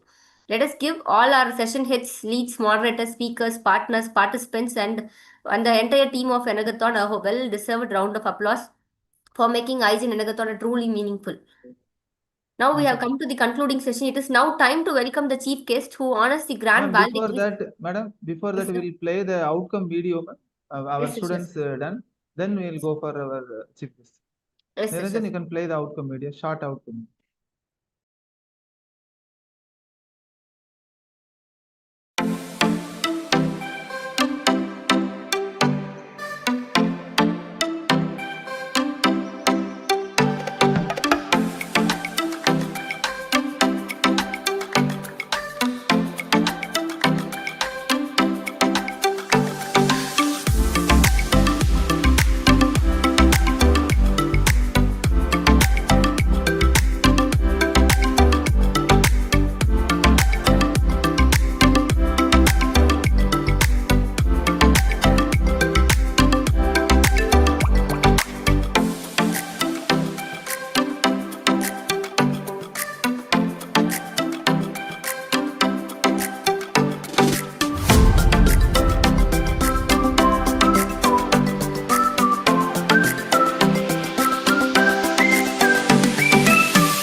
Yes, Durgadevi ma'am, you can continue. Yes, sir. Yes, sir. We'll continue, sir. It's now time to welcome the chief guest who honors this grand valedictory ceremony with his presence. It's now my honor to formally welcome our chief guest, Mr. APJ MJ Sheikh Dawood, founder, Dr. APJ Abdul Kalam International Foundation, and director of AI. His vision in carrying forward Dr. Kalam's legacy of youth empowerment and nation building through innovation makes his presence here today truly special for IGEN and for every participant across 5 continents. And it is my great pleasure to introduce Mr. APJ MJ Sheikh Dawood, founder of Dr. APJ Abdul Kalam International Foundation. With over 20 years of experience in information technology industry, he currently serves as the director of AI and digital solutions at Cryptos Infosystems Chennai. Mr. Sheikh Dawood is an accomplished technology professional with expertise in artificial intelligence, cloud computing, digital transformation, and AI-driven enterprise solutions. His distinguished career includes working at Supercomputer Education and Research Center, Indian Institute of Science, and as research assistant in natural language technologies at Carnegie Mellon University. He has contributed to several significant technology and innovation initiatives, including the Million Books Project, enterprise digital initiatives at Tata Motors, and development of innovative technology solutions for organizations in India and abroad. Beyond technology, Mr. Sheikh Dawood sir is deeply committed to youth empowerment, innovation, sustainability, and social impact. As mission director, he led an inspiring initiative to launch 100 femto satellites involving 1,800 students, including 1,000 underprivileged students, an initiative that received appreciation at the highest level. He has also been actively involved in environmental and green initiatives, including Green India Rally and large-scale tree plantation programs. A passionate advocate of transformational leadership, he has inspired and interacted with more than 25,000 students through his lectures and outreach initiatives. His journey reflects a remarkable combination of technology, innovation, leadership, and sustainability and service to society. It is a privilege to have him with us today. Please join me in warmly welcoming Mr. APJ MJ Sheikh Dawood, sir. Sir, session is over to you, sir. Thank you. Thank you so much. And it's a wonderful evening. And really thanks, Dr. Ramesh, sir. And always, you invite me for this Energathon conference. It's a good accomplishment. Whatever. So I'm really happy to part of this. So you said, you messaged me saying that to witness what all happened last 26 hours and what people discussed, what they presented, and then it's good to see various people across the globe. They come and represent for one goal. That's the energy, right? So one goal, so how we can move forward with sustainability idea. So I want to start with, thank you for, taking the note last time, coming up with the white paper. So always, when you talk to any conference, give suggestions, that will just go, right? But I understand that, IGEN is very, very serious organizations in terms of implementing and listening. So I really appreciate that, you took a note of it, what I spoke last time, and you are coming up with a white paper. So my suggestion, humble suggestion, this white paper should go to government of India. So I want you to write to energy ministry. Just mail it, okay? So just probably you can print it and mail it, email it, both can do. Same thing should go to Prime Minister of India. The reason what I'm saying is, we are all living in this system, right? So whatever we do, that should policy or what we're progressing, that should reflect to the bigger forum. So when you present our ideas to the ministry, so they'll have a look at it, and definitely we can have opportunity to collaborate it. So the last week, I had a chance to talk to a couple of folks. Why I'm suggesting is, they are trying to promote solar energy in a different way, right? If you look at in cities, a lot of walls are there, and probably people think about when solar energy, they're talking only at the roof level, right? Now there are different technologies come, and the solar energy is wherever you want, you can actually put that panel in a vertical way, whatever way you can do that. So that idea, we had a discussion. So we wanted to convey to bigger audience, so we wrote to ministry. So they're happy to invite, and they had a discussion, that taking forward. So that is my first request. Please, probably not the entire report, probably make a 2-page summary and send it to them. That will be a great idea to get our IGEN to invite to participate or provide more valuable advice to the forum. That will happen. So if you do that, that you will be part of that. We will be part of that, and all effort what we are doing so many years, that should result in a way that when we discuss something, that should be presented in the global forum. Something should get implemented. As a NGO or a organization, you can only propose. If you want to get it implement, you need government support. So that is my humble request. One. Two, this is phenomenal, fantastic work what we are doing. So my second request is next year, why don't you, because we are doing it, so many students participated, all of them are providing great ideas. So why don't we partner with IEEE? So that is again second request I wanted to consider. This is doable. So you IEEE chapter Chennai over is there, part of it, because it will become official. The white paper can be become a recognized paper. The whatever, probably we can have 300 separate papers to be published as a conference. That's another idea I want to propose it. It is possible, so we can work on it. The third idea, I really like that video, people talking about how AI is impacting and what all it is doing in terms of energy consumption, water. I really appreciate that students have thought about it and they have come up with wonderful debating idea. So today, in a enterprise world, the students, what we expect, they should come up with ideas and present it and debate it, right? That is missing everywhere, and I really appreciate Ramesh sir. Sir, you probably the partner institution thought about it, doing it in a debatable idea that actually opens up a lot of questionable thing, right?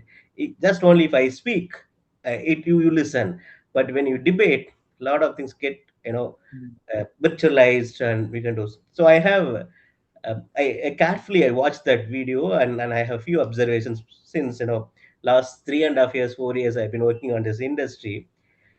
So there is a great opportunity there again in terms of sustainability, right? Where we need water, so we are talking about water, and then again the heat solution, right? So this is again for students. So the water is needed for cooling system. So that is where the water is enormous water is needed today. So now, if you look at it, the enterprise AI systems like OpenAI, Cloud, they're all big enterprises. So now they need to set up their own data centers, again, cooling systems. That is happening.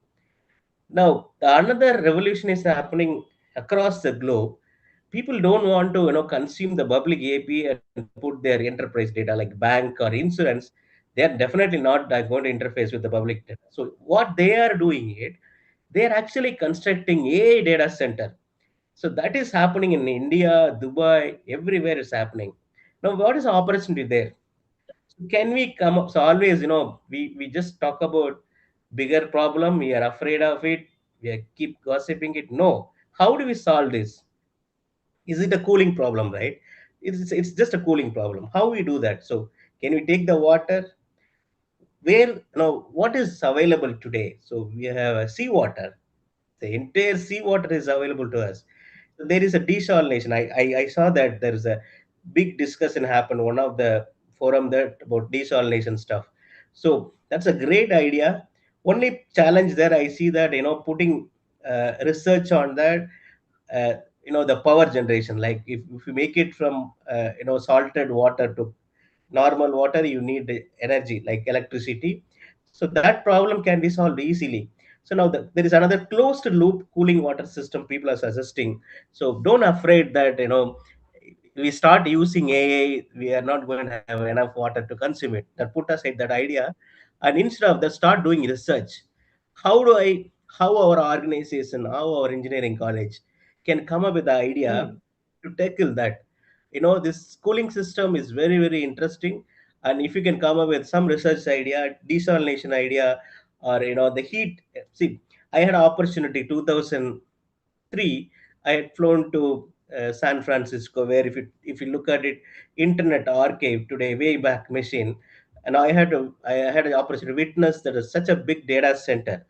right? So one interesting thing I saw that today also you see any company like ready for anything, they have a big data center, right? But those guys, what they have made the data center is they have not put AC on it. So instead of that, they have built a bigger system, bigger building. They just kept it open, and there is some technology where the natural air flows. So how do you manage the heat? Same thing happens in AI also. So now managing data center with water, I don't know, energy and heat management. This is again, it's affecting our environment. So all three again is going forward. This is a another challenge. Any technology comes in, you will have a challenge. So now as a student, you can come up with solution, not think about problem. So now we have all the resources. I talked about seawater. Now you have solar energy, and the same cooling water can be used for whatever heat happens. Then you can cooling it down. All these things are possible. So these are the things I really appreciate Ramesh sir for doing it for such a so many years. And I think we should move to the practical solutions. Really appreciate whatever students have built and demonstrated. That's giving us a lot of confidence. So let's next year let's move on to something we can partner with engineering, IT, and government of India, government world level, and that actually provide us more visibility to whatever we are doing. So with this, I would like to conclude and really appreciate all the partnered agencies like engineering colleges and all speakers. So many speakers spoke about it. I'll appreciate them whatever they have contributed in the sense. And again, thank you, Ramesh sir. Thank you so much for this opportunity. Thank you, sir. Thank you, sir. Thank you so much. Thank you, sir, for those inspiring words that will stay with everyone who has been part of this marathon. It is my pleasure to warmly welcome Dr. Rania ma'am to this program. We are delighted to have her with us and look forward to her concluding remarks, partner remarks. We welcome you, ma'am.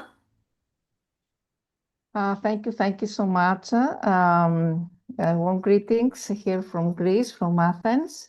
It has been a true honor for me to serve as a partner and moderator of the European session. Of course, I would like to warmly thank Dr. Ramesh and all the team. I would like to express my deepest appreciation to IGEN, all the organizing, coordinating teams, Continental partners, academic institutions, government representatives, industry partners, researchers, speakers, moderators, all volunteers, and every participant who contributed to this remarkable initiative. Special thanks to Dr. Yuvarat, Dr. Israt, and Dr. Vasanthi Rina Williams for their constant support. So I want to say that behind every successful global event, we know that there are countless hours of preparation, coordination, communication, and dedication. So today we need to celebrate not only the event, but also the people who actually made the event possible. To every speaker who shared expertise, every participant who asked questions, and every young person who offered an idea, and every organizer who worked behind the scenes. We need to say thank you.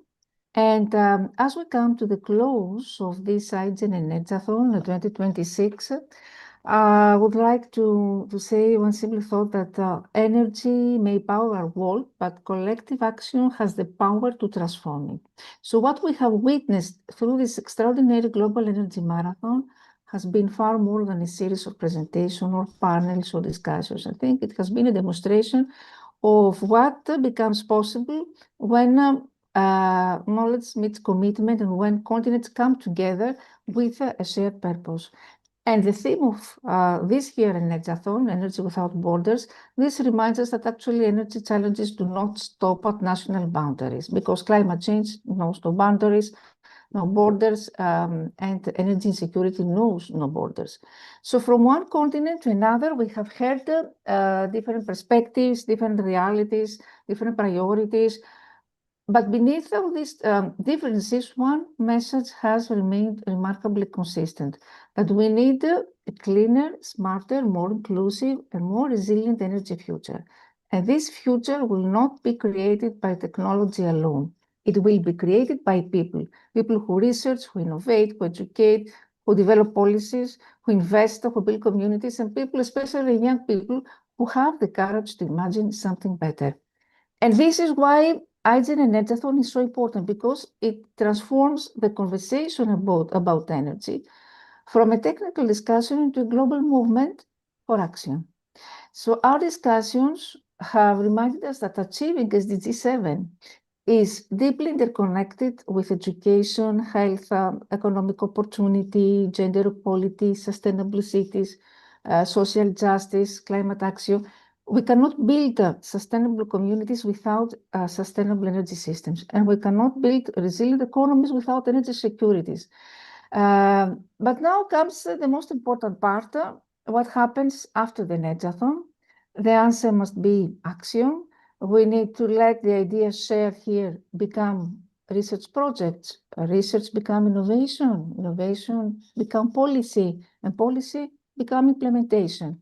And let implementation create measurable improvements in the lives of people and communities ultimately, because this is how a conference becomes a movement. This is how a discussion becomes a legacy. And this is how energy without borders becomes more than a theme, it becomes a global commitment. And a special message for concluding to young people is to all young participants joining us from around the world. I want to say that they are not simply the energy leaders of tomorrow, they are the energy leaders of today. Because their creativity, their scientific curiosity, the digital skills, and the willingness to challenge conventional thinking are essential to energy transition. So do not wait for someone else to solve the world's energy challenges, because the sustainable future we're discussing today will ultimately be the world that you inherit and shape. And was very impressed. Yesterday, I heard the presentation of a young leader. It was about, I think, neurogrids and self-healing characteristics of AI. It was amazing. The connection of neuroscience and biology with AI and the environment. It was an amazing presentation. That's why I'm focusing a lot on young people, because young people have a more innovative mindset than older adults. So I want to say here, I want to leave you with 3 words: think, connect, and act. Think beyond borders, connect across disciplines, culture, generation, and continents, and of course, more finally, to act. I hope many years of IGEN to continue. I would be very happy to contribute more. And I would like to thank again Dr. Ramis and all the team for the amazing support that they have given me. Thank you. Thank you, ma'am. Thank you so much, ma'am, for your very kind support. Thank you, ma'am, for your valuable concluding remarks. Our next dignitary comes to us representing the spirit of UII Global Session, whose interfaith unity thread has run through this entire marathon. It is now my privilege to formally welcome our URI chief guest, Mr. Biswadev Chakrabarti, Indian Regional Coordinator of URI. His tireless work in fostering interfaith unity and cooperation in service of a shared, sustainable future has made URI's presence in this marathon truly meaningful. To introduce Mr. Biswadev Chakrabarti, I invite Dr. Lakshmi ma'am from Amat University to share a few words. Over to you, ma'am. Thank you, ma'am. Mr. Biswadev Chakrabarti, National India Team Coordinator and Regional Coordinator, URI Asia India East Zone, United Religions Initiative, URI. Mr. Biswadev Chakrabarti is a prominent interfaith and community leader associated with the United Religious Initiative, where he serves as a National India Team Coordinator and Regional Coordinator for URI Asia India East Zone. With a strong commitment to interfaith harmony, peace building, community empowerment, and social transformation, Biswadev has been involved in community organizing since 1996. He has played an important role in strengthening URI network of cooperation circles, facilitating collaboration among diverse faith community groups across India and wider region. As a musician and songwriter, Biswadev believes in the power of music as a bridge across social, cultural, and religious boundaries. He has used music and creative expression to promote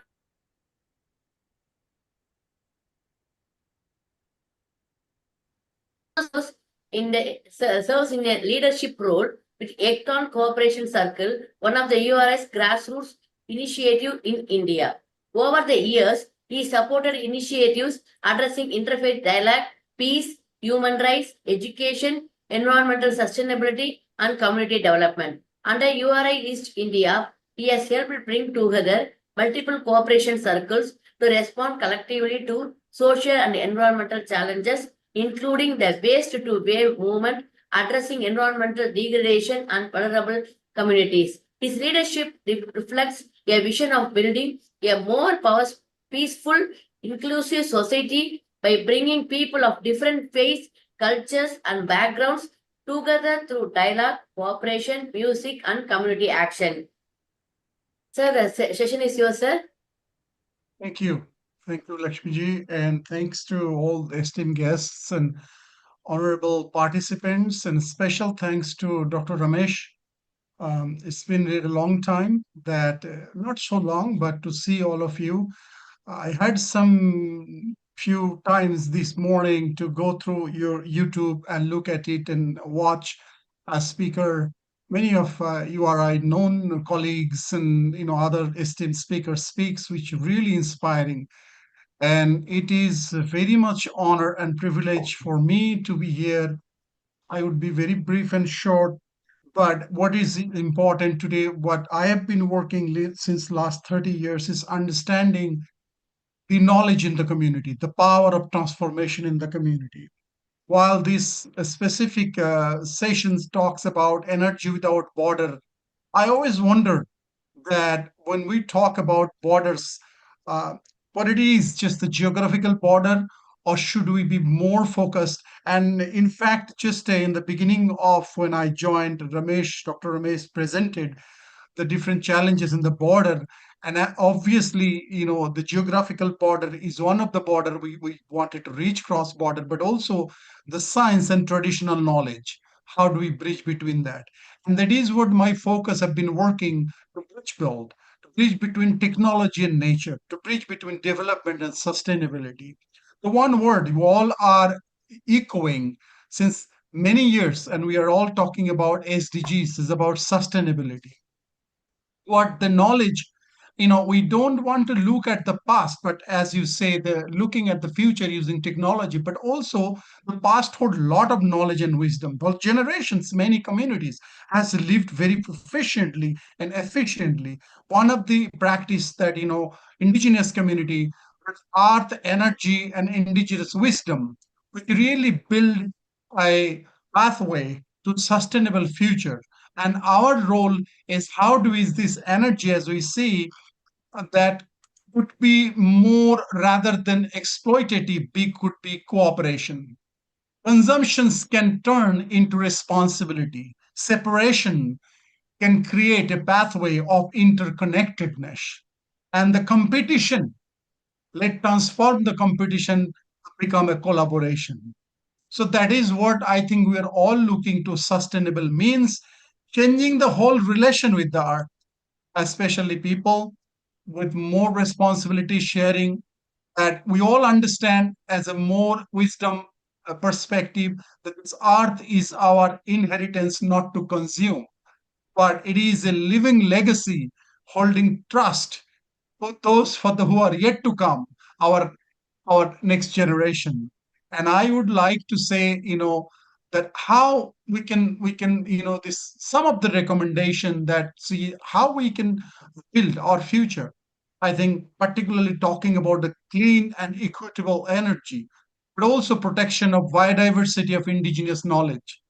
All the wisdom keepers, not only indigenous, but in many ways, in India is very diverse in faith, in traditions, in knowledge and technology. How do we design that our communities? And how can be a science informed by a living examples and development that really strengthens and not weaken us, and relation between people, the art and the ecology. So this is what I work with. I think it is a time to really bridge our future younger scientists who listens to the indigenous wisdom, who listen to for us to create this platform. So I really am very happy and very inspired and very energetic to connect with IGEN as a very important platform to talk about science, but also innovate the understanding of ecology, of sustainability. And so, that how could we engage youth that can be part of understanding, bringing the science, carrying the ancestor knowledge, integrating with the science. That's bridge building a pathway. So this is just energy transition, how we respect with the renewable energy, asking a questions. I would conclude that how much energy can we generate? And I have witnessed many times, we use energy in a very old fashioned manner, like, oh, we have a plenty, you know so how can we now be as an anthropological organization, being in a social organization, holding a big philosophy of why we're here in this planet, and how can we better use of it, what is really exactly need of it. Recent, in this sessions, I was watching a video when a younger generation speaks how much water we should consume. So this is what I think the science and technology has the biggest responsibility and role. What happened to the people of forest, to the water and the wildlife and the culture? The voices that are not in part of it, that should be part of it. Not is it not about after thought, but also before to it. So I bring this voice of this great wisdom keepers. I table those voices that in the just energy transitions, those voices being from the beginning, and let our knowledge system be part of the ecological being, the ecological relationship, and let science bring us the evidence, measurement, research, including the climate understanding. Let's technology being the tools of monitoring or efficiency of renewable energy and problem solving. So, having said that, I really wish the best, and I am and very privileged, and I can be very assured that it is right directions going with IGEN, and with the voice of URI, the indigenous wisdom, traditional knowledge, all that matter to the sustainability. I thanks to IGEN, I thank all the participants, and I look forward to more interactions to integrate this energy beyond boundaries, to more be interconnected as not only as URI, which says all living beings. So the benefit to the all living beings, to the global citizens, to the all living beings in the earth. Thank you very much. I congratulate to IGENs, to all participants, the speakers, and look forward all future relevant work to peace building and interfaith harmony. Thank you. Thank you, sir, for these words of wisdom, a fitting reflection of the unity that has powered this entire 26 hours journey. Yes, ma'am. No marathon is complete without hearing from the very people who built it and lived through it, organizers and the participants. As we come towards the conclusion of this remarkable journey, it is time to hear from those who made IGEN ENERGATHON 2026 truly special, organizers, partners, speakers, and participants. Their experiences, reflections, and valuable feedback capture the spirit of collaboration, learning, and global energy action that define this 26-hour marathon. We now invite a few of our organizers and participants to share their thoughts and experiences from the ENERGATHON. Ma'am, just a minute, ma'am. I will.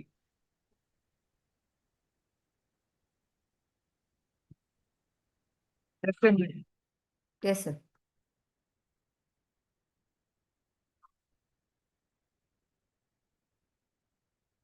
Just a minute.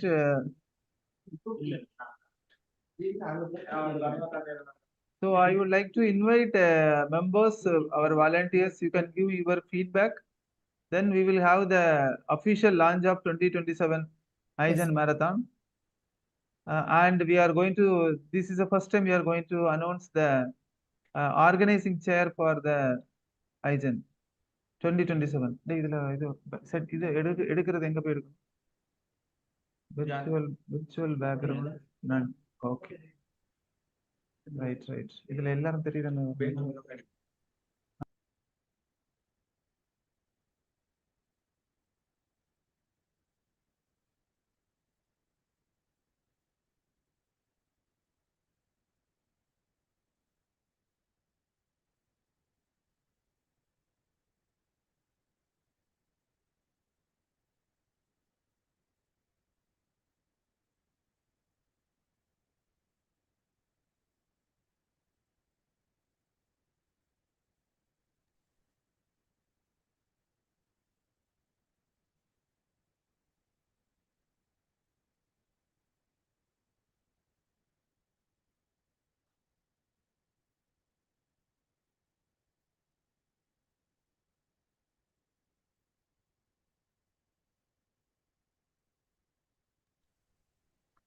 So I would like to invite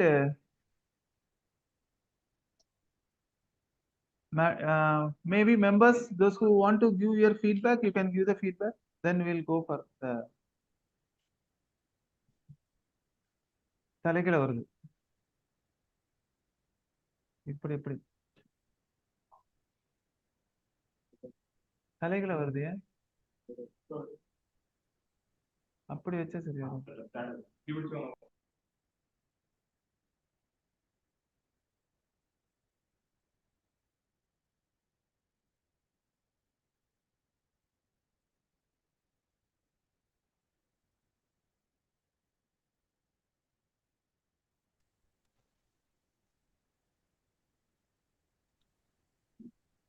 Madam Charu Gupta, ma'am, can you give your feedback, ma'am? You are the new experience with us. Charu Gupta, ma'am.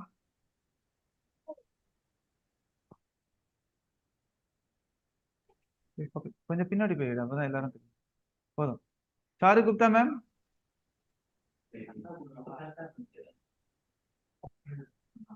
Sugasini, ma'am, your feedback, ma'am. Sugasini, ma'am, your feedback about Energathon, ma'am. Sri Parimala, ma'am. Yes, sir. Yes, sir. Yes, ma'am. Ma'am, your feedback about Energathon, your experience. Yeah, it's really immense pleasure, sir. Really, it is a new type of experience I have gained, sir. On behalf of Srishwar College Engineering, and we extend our really we are very big expectations about the IGEN, sir. But we throughout the events, for all the events, we will be participating in all the events. What type of events you are conducting, sir? Really, thank you, sir. Really, Thank a you, wonderful experience we had in the session, sir. Thank you so much, ma'am. Thank you, ma'am. Sabida, ma'am. Subida, ma'am.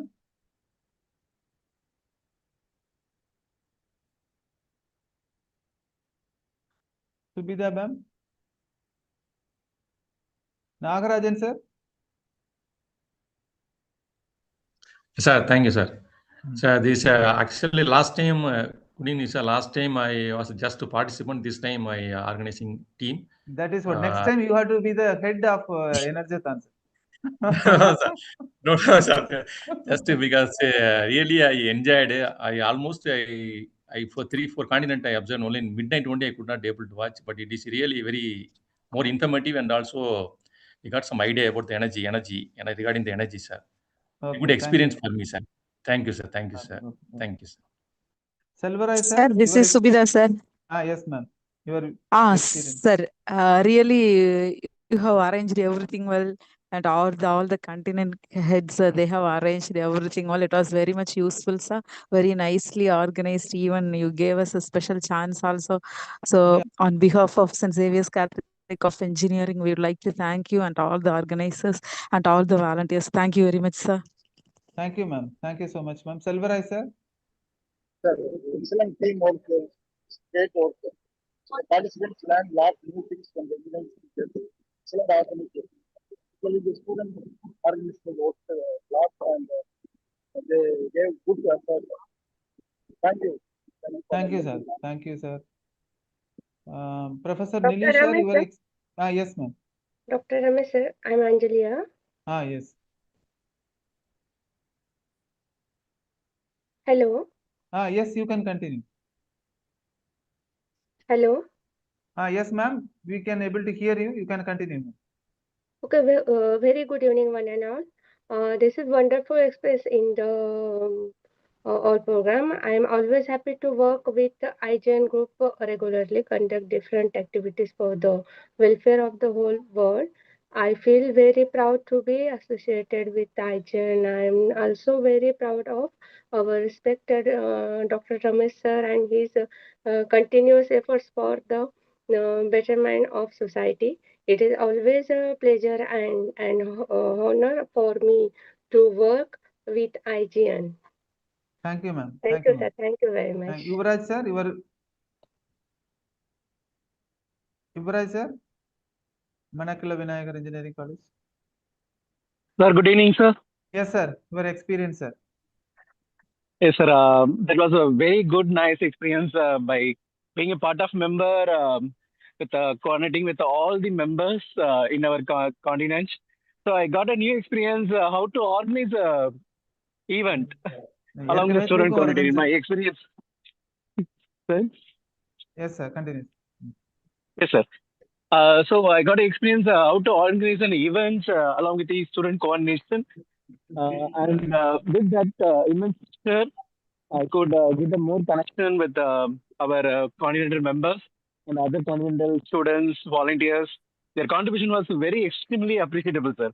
Whenever I message to the John or Nitish, they are responding us immediately, and I admire their dedication, and I learned the dedication from the student. So I became a part of an IGEN. I feel very grateful, sir. Thank you, sir. Thank you, sir. Thank you, sir. Rashmi, ma'am.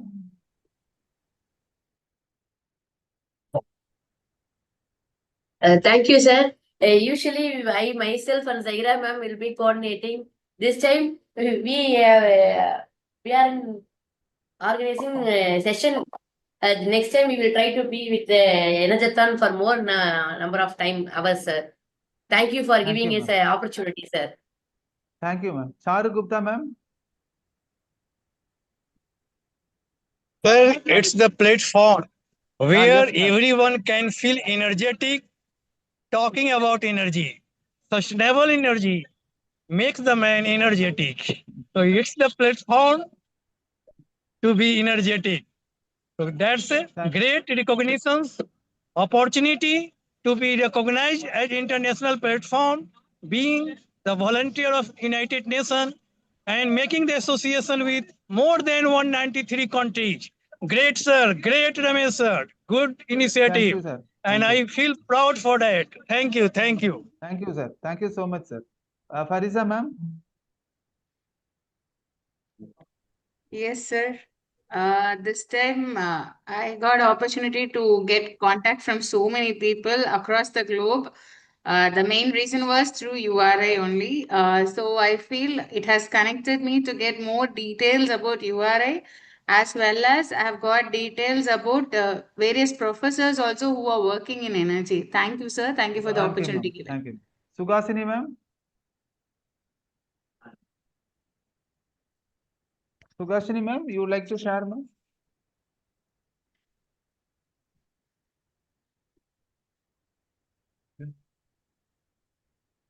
Omkar, you would like to share your...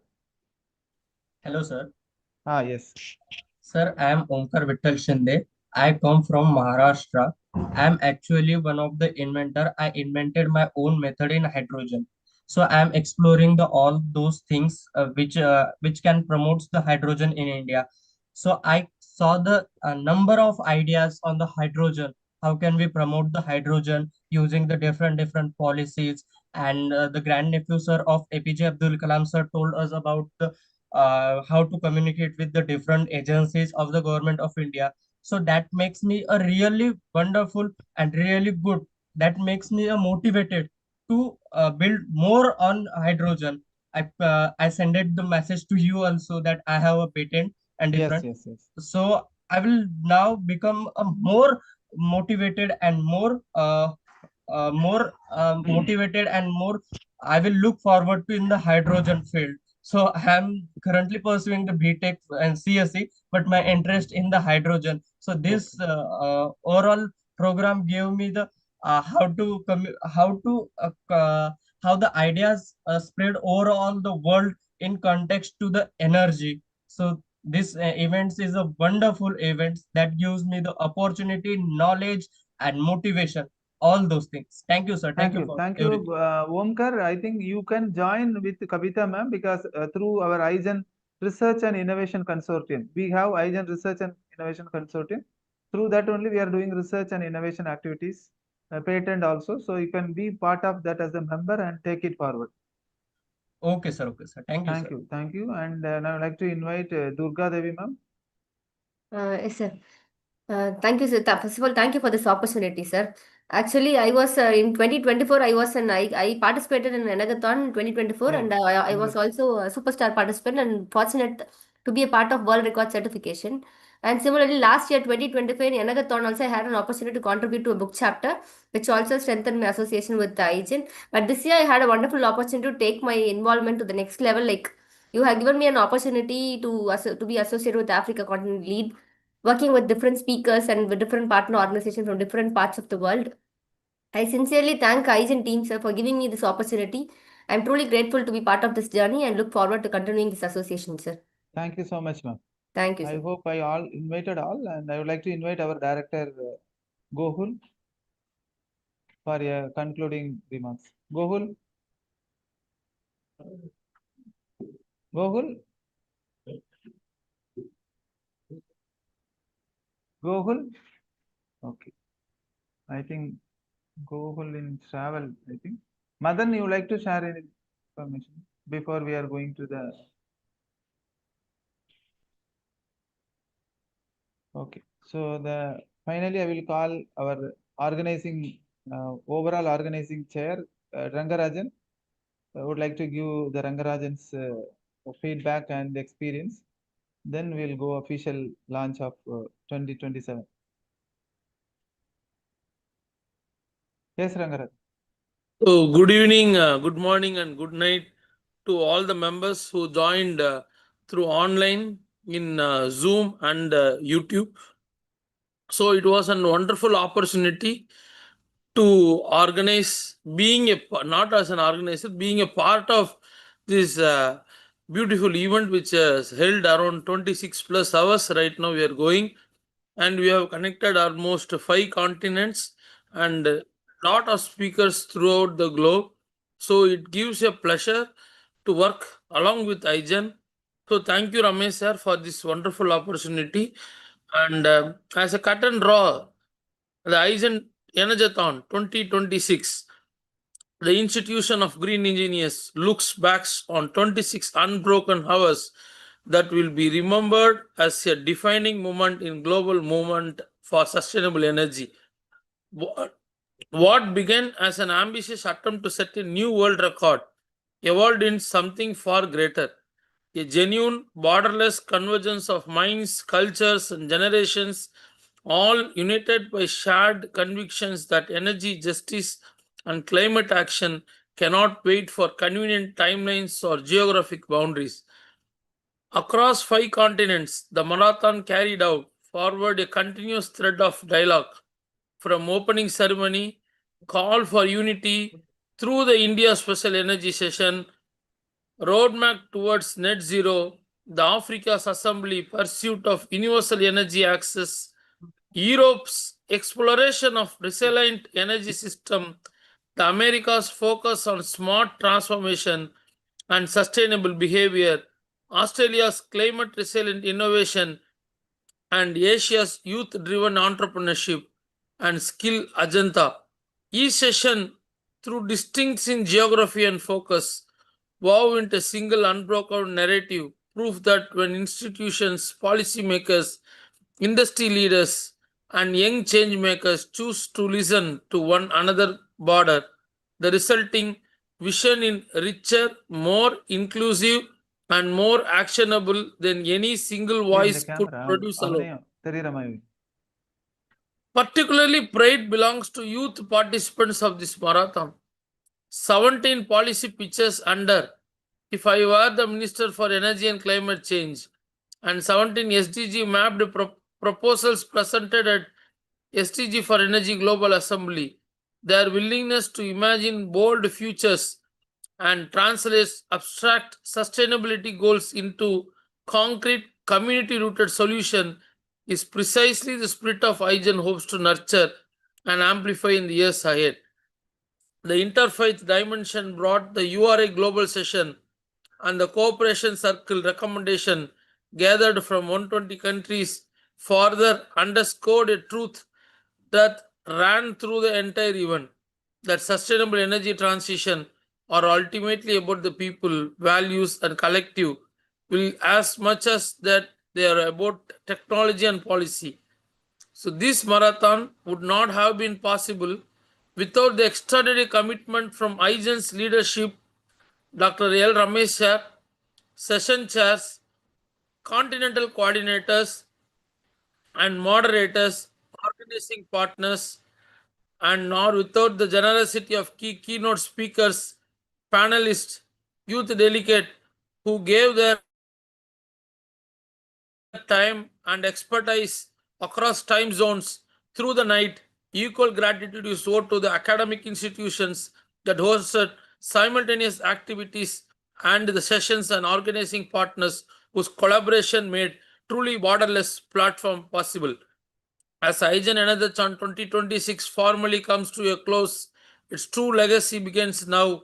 In the IGEN white paper, the URL Global Green Action Recommendation 2026 and the countless local initiatives and the participants carry back to their own communities, campus, and countries.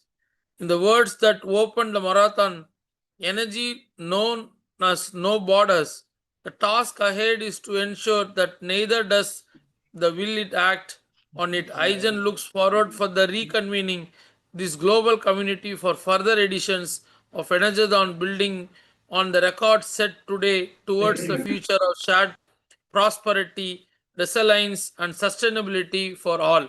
That is the only one aim of IGEN, where we are working towards sustainable goals to enrich every human and meanwhile safeguarding the Mother Earth by providing our intellectual knowledge and the time where each individual who have been spending through the months of hard work only, this event has come to the end.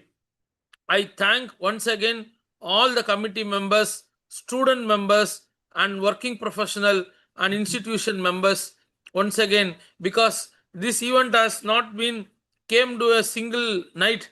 It was made, a very big plan was there, lot of meetings was there.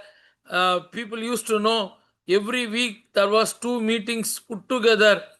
We came to the end of 26 hours of marathon with more intellectual knowledge goes through our mind. So at least if we are going to pick some 30% out of that, we are going to function towards some SDG 7 or SDG 11, and we are going to help in hand to save the Mother Earth. Thank you, sir, for this wonderful opportunity. Thank you, Rangaraj. It was very happy that you had initiated, and a big announcement also going to come. We are very happy to. So there is a 2 agenda here now. 2 agenda here. One is we are going to launch the 2027. That is IGEN ENERGATHON. Then we will have the final concluding note by all our backstage team, those who are here. So all team will have their 1 minute dialogue. What is their experience like that? So this time we had a very limited backstage team. Generally we had 25 to 30 members. So this time we had experienced a good practice that we decentralized the work. So previously the whole work will be done by the backstage team. This time the 50% work will be done by the session heads and their students team. Maybe 10 heads are there. Each 10 will have students team, and they were doing 50-60%. Remaining 50 only done by the backstage team. So I would like to invite Niranjan to launch the video.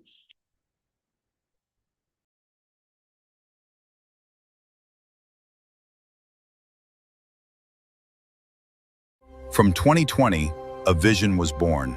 Year after year, IGEN ENERGATHON grew beyond boundaries, creating history through global energy action milestones. 5 extraordinary chapters. From record-breaking energy marathons to a movement connecting the world, IGEN ENERGATHON continues to make history. Now, the journey continues. 2027 is coming. A bigger mission, a stronger impact. 2027, energy without borders. 5 continents march a future together. From So our ENERGATHON 2027, it is coming in the March 2027. The date will be decided later, but we are officially announcing it is the March 2027.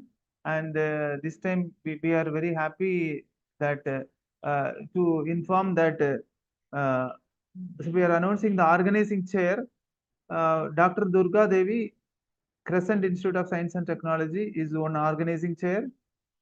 and Dr. Selvaraj from Dr. MGR Educational Research Institute, and Dr. Charu Gupta, BPIT, Delhi.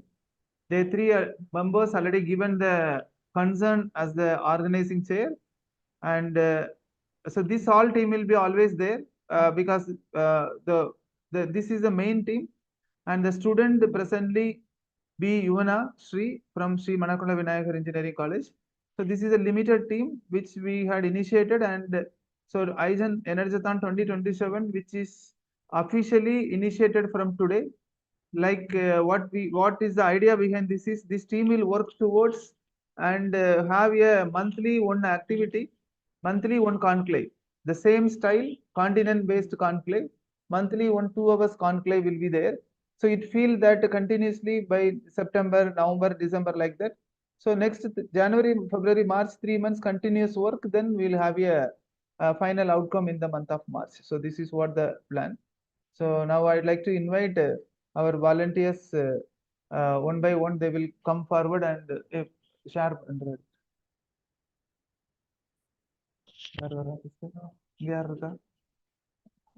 Hijaz.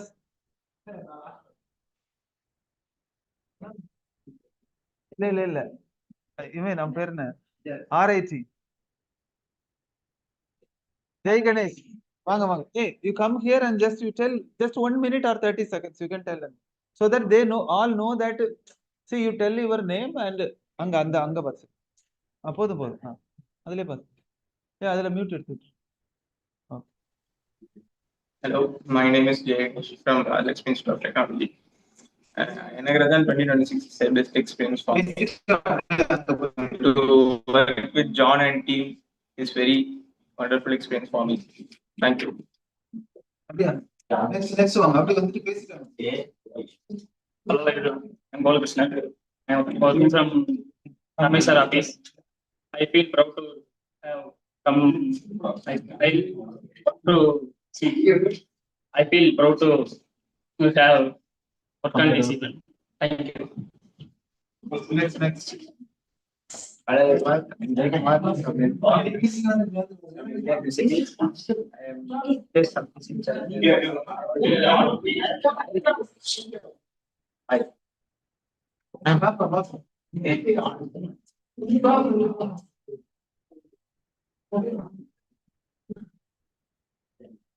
Okay, hi everyone. So myself John.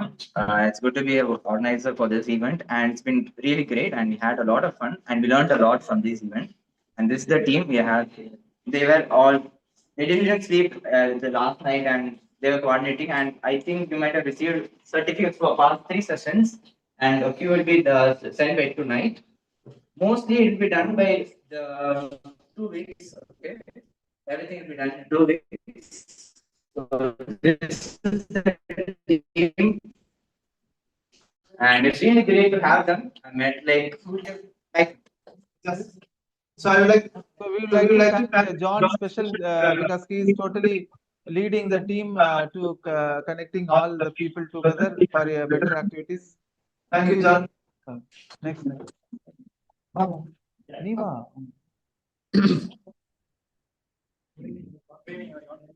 Mohammed Faridas. I'm studying in the Educational Research Institute. We are working. Hi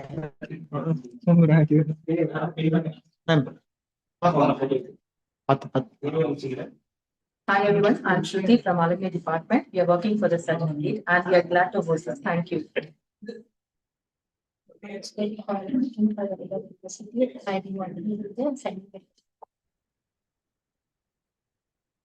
Hi, this is Fayaz. Most of the people aware of Niranjan. He is with us for last 4-5 years. Yeah, yes.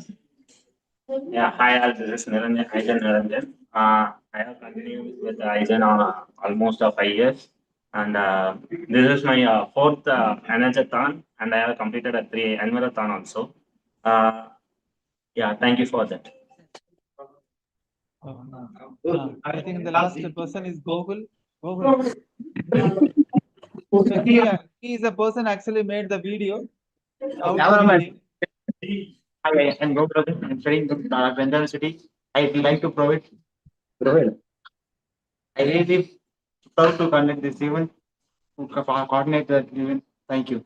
Thank you. Thank you. Yeah. Come on, bro. Come on, bro. Hi everyone, I work happy to in IGEN event. I'm study triply. Ramesh sir invite this event. This credits goes to Ramesh sir. Thank you. Thank you all. Thank you so much. And I hope I would like to invite Srividya madam to give the final thanking note so that we will all leave and again join in another occasion. Well, sir, one thing I really want to congratulate you for choosing today for Energathon. You know what's special about this day? 888 portal. 888-2026 888. And coincidentally, you have chosen 26 hours. Okay. So it is just a blessing, actually, divine blessing that has come to us. So congratulate IGEN team for the whole tremendous effort that they have put in. And I have just kept one liner for IGEN Energathon 2026, where minds ignite, energies unite for a sustainable tomorrow that will shine bright forever. So really, it is truly commendable. No word, it's out of the world, and it's one of its kind. It is definitely one of its kind, and as the other chief guest was mentioning, it should definitely reach where it has to reach. You know, for the benefit of the students, for the benefit of the contributors, for the benefit of the organizers, everything should, our efforts should not go futile, and we should really take it forward to exactly where it has to reach. And the whole team of Energathon, under the leadership of Ramesh sir and Balamurugan sir, is really something very outstanding, and really deserves clapping and appreciation and all. It's so too very less when it comes to your efforts that you have really put in, the time and the effort that you have put in. So hip hip hooray. Thank you. Thank you, ma'am. Thank you. Thank you, ma'am. And I'd like to inform that our Dr. Rangarajan, presently he is leading, and he is actually the overall chief organizing chair. And Bala is going to be the mentor only now. Previously, Bala is the chief organizing chair. This year, Bala get relieved, and he is the chief organizing chair. So, Rangaraj, I would like to invite AfriHealth Opto Association. Professor, you would like to give your final concluding note. Thank you for your support as the African continent session. AfriHealth Opto and Association Chairman. Sir, are you there? AfriHealth.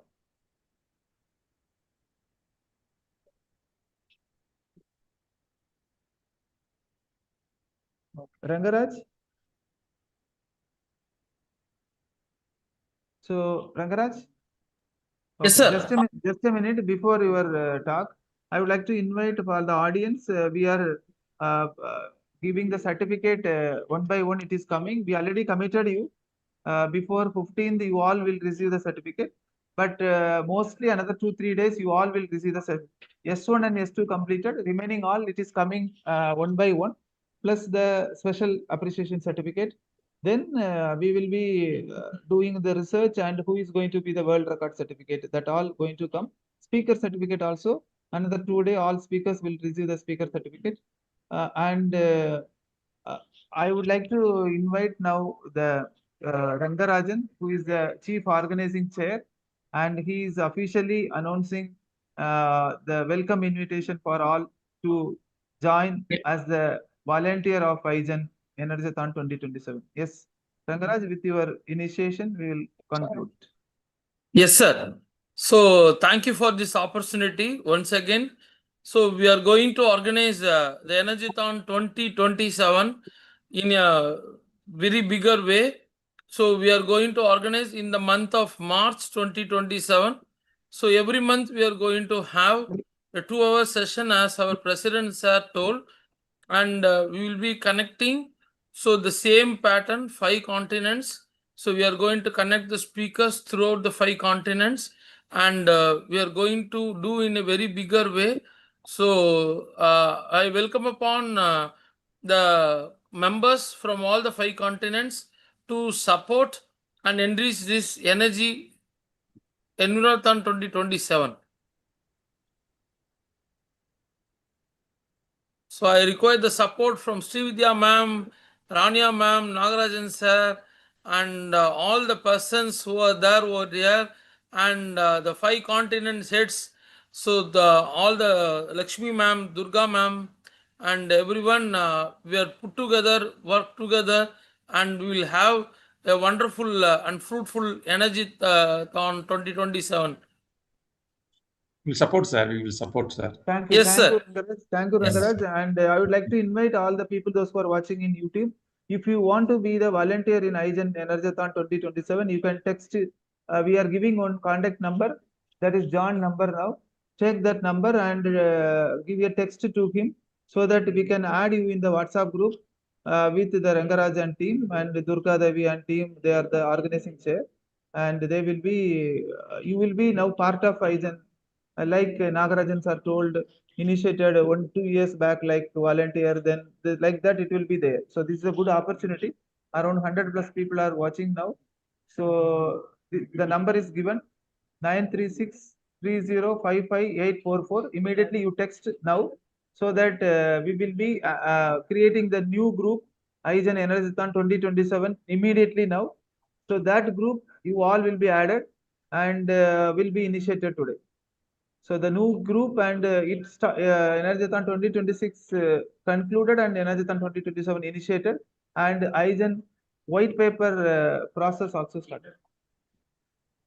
Feedback form. In the feedback form also, group link is there, WhatsApp link is there. You can, when you are filling the special certificate form, that form also WhatsApp link is there if you want to be joined as a volunteer, or you can text to the John number. Okay, thank you all. Thank you so much. So we are concluding now. Thank you, ma'am. Thank you, sir.